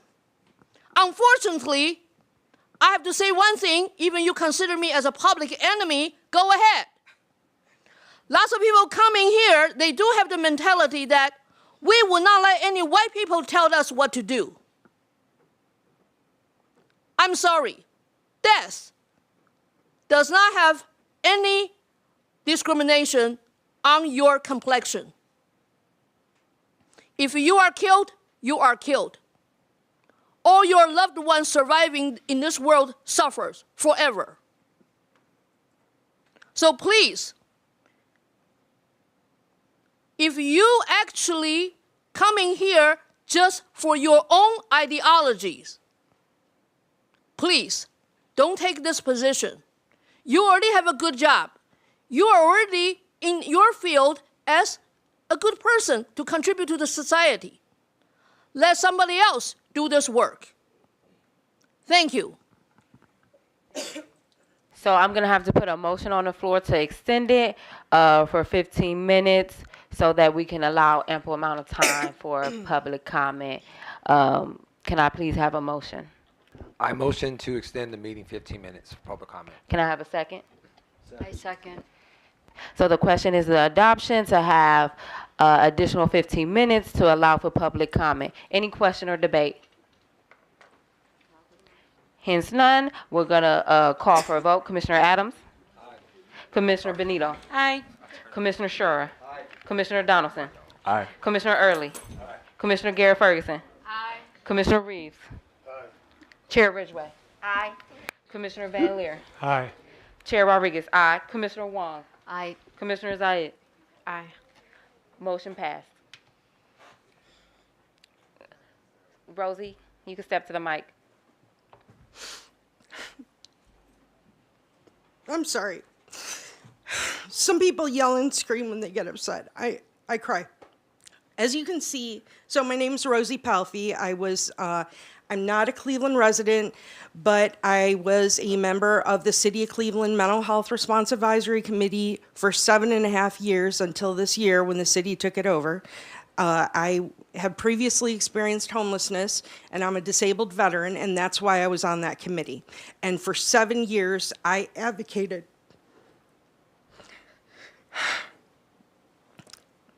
for them to get city residents on the committee. I'm sorry, I am so mad at you, Commissioner Garret-Ferguson. You sit there and you look like you don't care.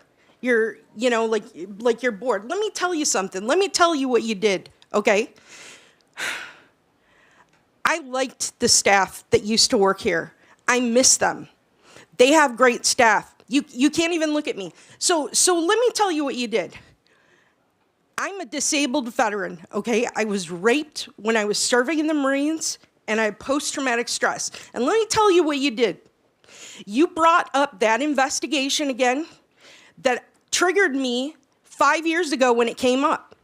Okay, how many other people like me in the community were triggered by you bringing that up? Okay?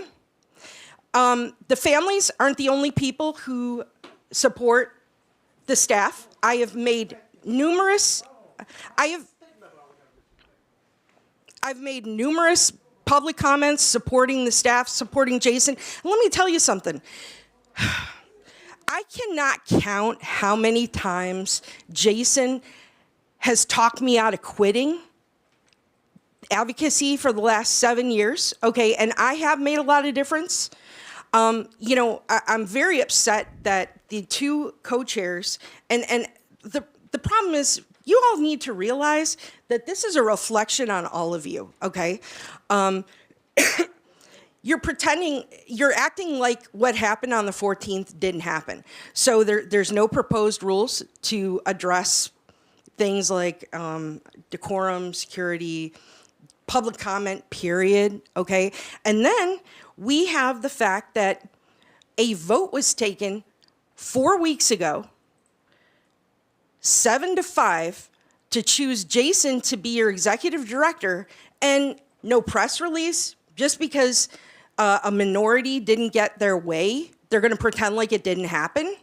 It's kind of interesting because I've got the statement here that the mayor gave when he was questioned by the media after the drama.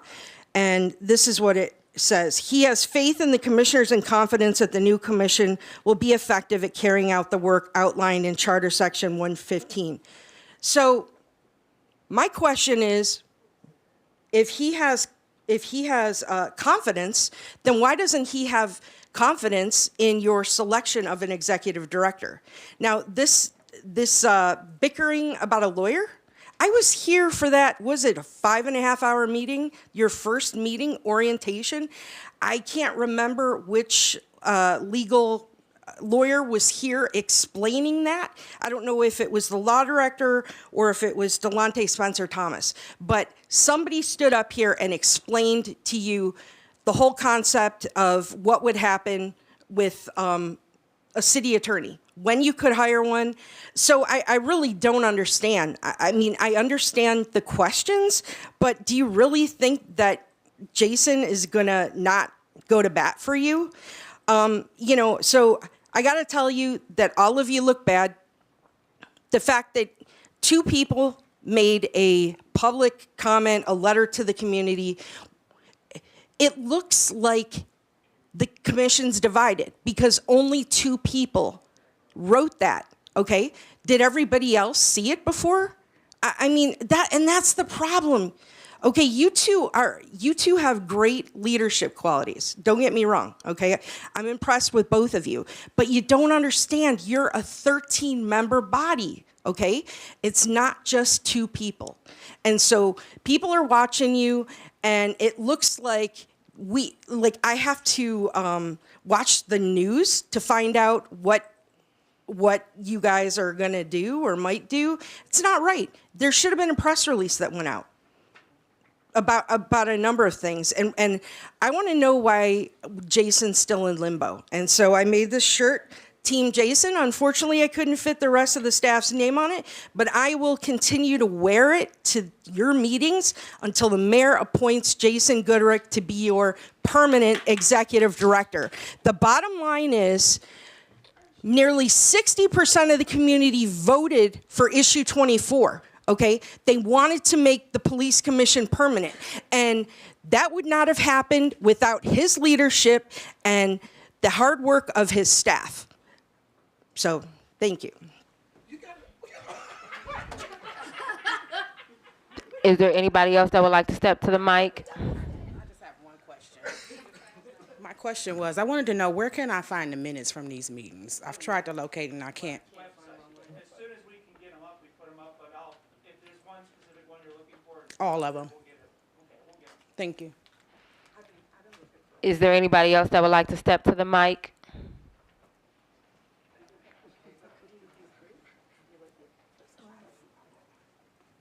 Hi, everybody. I'm Kayla. Yeah, I'll just talk closer to it. Okay. I'm Kayla. I wrote you guys a letter. I didn't send it to you. Maybe I'll send it to you at some point. But after the last meeting, there are a couple just very specific things, I guess I'll just say. So Teri, Wang, sometimes Commissioner Wang, seems like sometimes brings up stuff that feels like minutia. And then the problem is that it isn't actually minutia, is what I'm learning. Now, I don't understand a lot of the stuff that she talks about, but eventually it seems like it becomes clear, and then I realize how relevant it is. The problem that feels like it keeps happening is that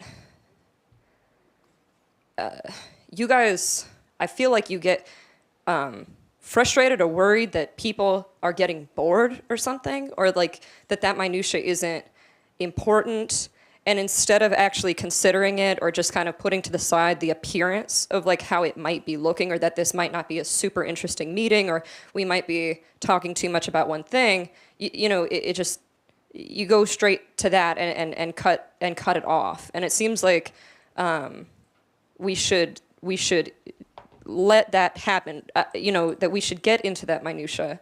And kind of let that happen. Sometimes we lose the forest for the trees when we get into too many details, and I understand that, but like we're here, we're listening, and I think a lot of us are understanding why, the last time there was the issue about was something brought on the agenda before the meeting. And it seemed like at the beginning of the meeting that we were arguing over minutia. Like seriously, like it wasn't brought on the agenda before, but now it's brought. But the difference is that it did seem to impact the way that the vote would go. It did end up mattering, It was something that seemed like it didn't matter, but it did, And so I guess what I'm just saying is that,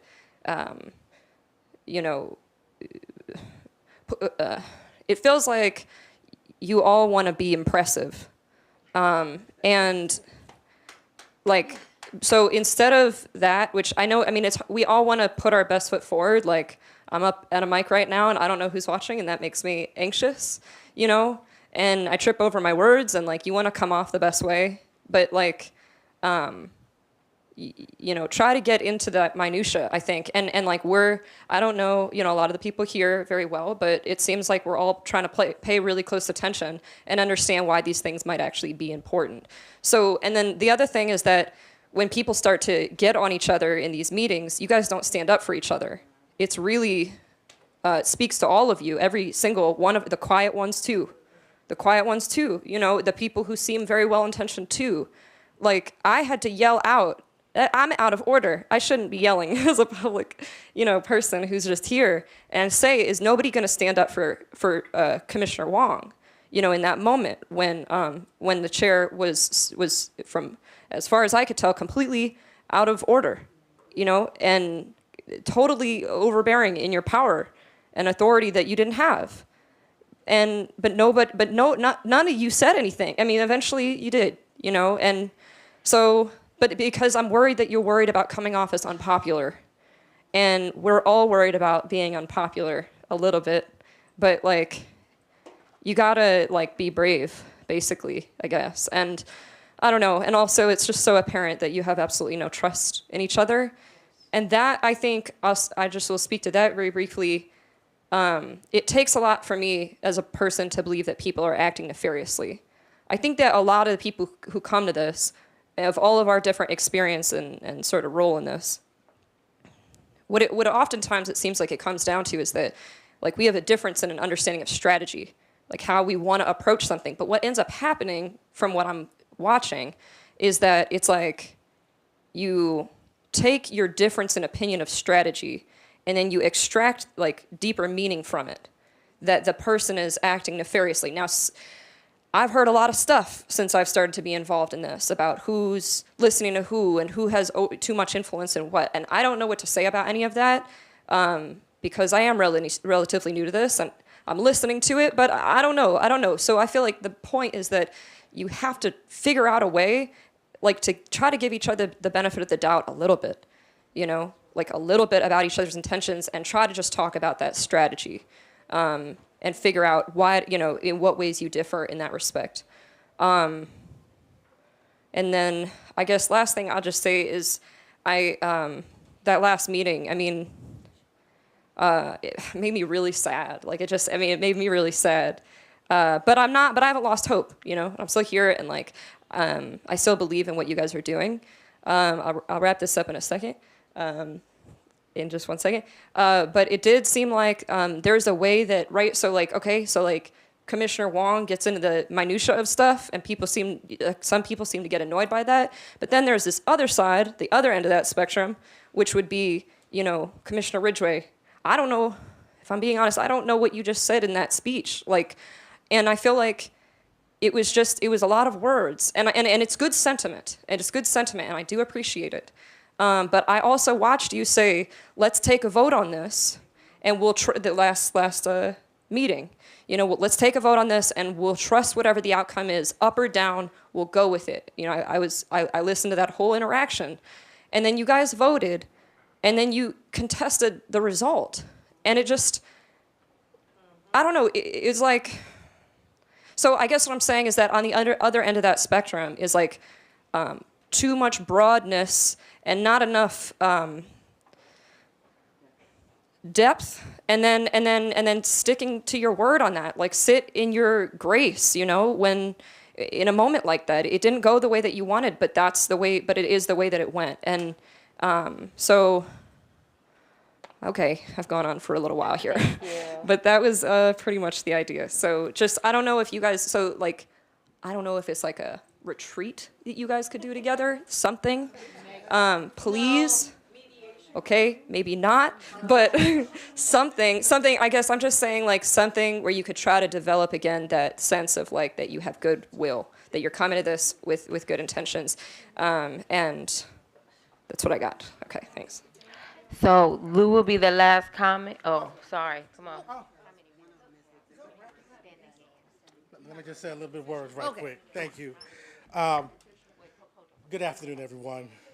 You probably just saw me storm out the room, and Darnell Brewer, State Representative, District 18. And before I was a public official, I was an activist. I traveled down to Columbus several times, and I sit in committees while people on the other aisle call me names, talk about my district, talk about everybody sitting around this table. And if you knew me, if I didn't wear this right here, this would have been a totally different meeting. but there's a certain decorum that I have to give. When I'm speaking, people pay attention because I'm the state rep. They don't look down and keep writing notes. When people come before the committee down in Columbus, I, as a representative, may be writing notes, but I'm listening to their concerns. And that shows me the lack of respect that Commissioner Ferguson has. Not only for myself as a public official, because some of you should be ashamed the way she's acting, because you walked with me, literally walked with me to get this seat. And for you to just sit there, and I'm not trying to sing you out because you saw me storm out. Had to pray before I come back in here. Because you are held to a certain standard. No matter how these people talk about me in Columbus, no matter how I sit there in the committees, I have to look up at them. I have to listen to them. And then, you know what I do after sometimes the meeting is over? I go put them in the corner and talk to them.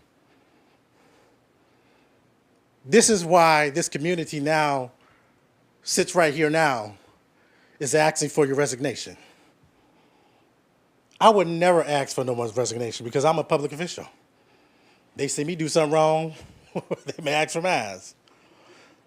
But right now, I'm talking to you as a public official. You have a certain standard that you have to give this community. There's a certain way you have to react. And all these young ladies and young men that came before you, you shouldn't have rolled your eyes and looked up. You should have did like some of the people do on my committee when I'm there and they're giving a speech and I know they don't care. They shed a little tear. They do something to show some type of emotion. They even nod their head to say, whatever, you know, I agree with you. There's a certain amount of work that needs to be done for this community. We have so many talented individuals sitting around this table that we need to do something. So myself as a public official, and I'm putting it out there, I'm going to write Judge Oliver and have her review these meetings. I'm going to write the mayor, Justin Bibbs, and ask him to review these meetings. I represent you all on the state level, and I do not get this. And I'm telling you, go to Ohio Channel, just like we do. I tell you all the time to look. You had the right to speak, young lady. You had so many valid concerns. You had the right to say what you had to say. That little 2-3 minutes you could have gave her could have alleviated so much. There's so many times in the committees and I'm like, oh God, I know they ain't about to address it, but give them that 2 or 3 minutes and then cut them off. Let her say what she had to say. That would just give it just a little bit, just a whatever. She would have came back to the point. I guarantee she would have came back to the point. But I'm imploring each one of you because we have too much at risk to lose. I have too much at risk to lose. I can't show this to my Republican counterparts down in Columbus and say, hey, you know what? Cleveland is on their way and any more training officers, money for training officers, for his police officers. First thing I'll say is look at that meeting. Look at how they're acting. They done said it. This is why, and this goes to a point that when I was before I was this, I was an activist. Ms. Farmer would tell you, I probably was about, but now I look at it from a different point of view. I'm probably one of your biggest advocates down in Columbus. I need this to work. Our community needs this to work. I need you, Ms. Ferguson, to look up when people are speaking to you, to show some type of emotion, to show some type of respect, even if you just say, sometimes I got to say sorry and don't even mean it. These people are crying for help. We need your voice. We need you at this table.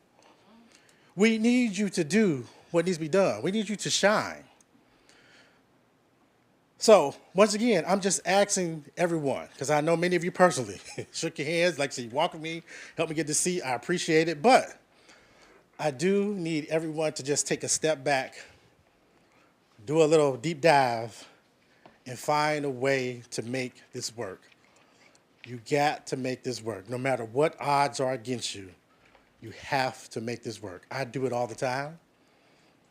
And if I'm doing it wrong, people tell me, trust me, my email blows up, voicemails blows up. I get letters every day.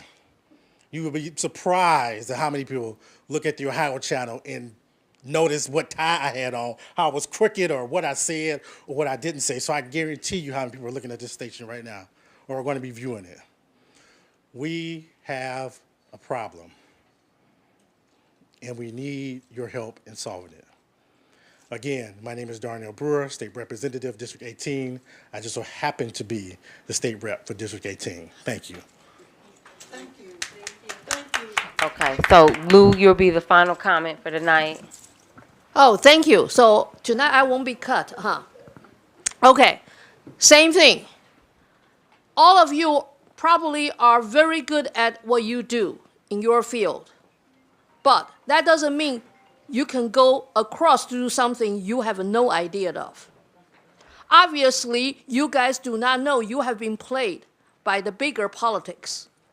This is the reason why from the beginning, people see that through the live stream or whatever, or when we come here in person. Sorry, this is a commission with death or life, that kind of work. You die or you will live, that kind of work. Okay? It's not beauty contest. It's not personality contest. Lots of you trying to impress people to look good. These people, you really have to leave because your mental health will be badly damaged throughout this process. You are not really meant to do this kind of work. You will have a mental breakdown eventually. This is probably the reason why we see a commissioner making a statement with a microphone, all of a sudden standing up, turn around, and charging at somebody sitting at the audience who actually had a right to be angry, but they did not charge to this table. So that would not make you look good. Even your intent was not bad. You may have some kind of misunderstanding, or you may have some kind of ideology people do not know very well yet. But unfortunately, we do not have this kind of time to learn everything about everybody. So the way you guys deal with something you don't know, that really shows not only you don't have trust among yourselves, you don't actually have you don't have any picture about the situation, the type of politics you guys are actually facing. You only know how to play the little politics. So people may see that as, that's why I use the term as a personality contest. But sorry, people see through that. Even you don't really get truly paid as a salary or wage, you only have a stipend. But still, the staff are actually getting paid by the city. If their jobs is not settled, they cannot feed their family themselves. So you actually show the behavior that you are not taking care of the people at all, because you don't even take care of the staff who can best support you. In that case, how can the community to expect you to actually protect us, help us to get a justice back to the people? Lots of you do have good ideas. Maybe you should be in the community to raise voice, to propose something instead of sitting on this seat. Sitting on this seat, you have to be able to take the part when you have to look ugly. You can be impressively ugly, not be pretty. If you try to look good on everything you do, you are not really the best person for that, because your mental health issue is in danger. This job, if we call that a job, it's not something you should go through, because eventually you will look extra ugly more than you can imagine. You don't deserve that. Please leave. That's more than half of you. Thank you. Thank you. So that will conclude our meeting. Thank you so much to the community for continuing to provide your input and hold us accountable, as well as each commissioner. It's not easy, but it is definitely, we have our work set out, and I look forward to working with each of you. The meeting will be adjourned at 8:56 p.m.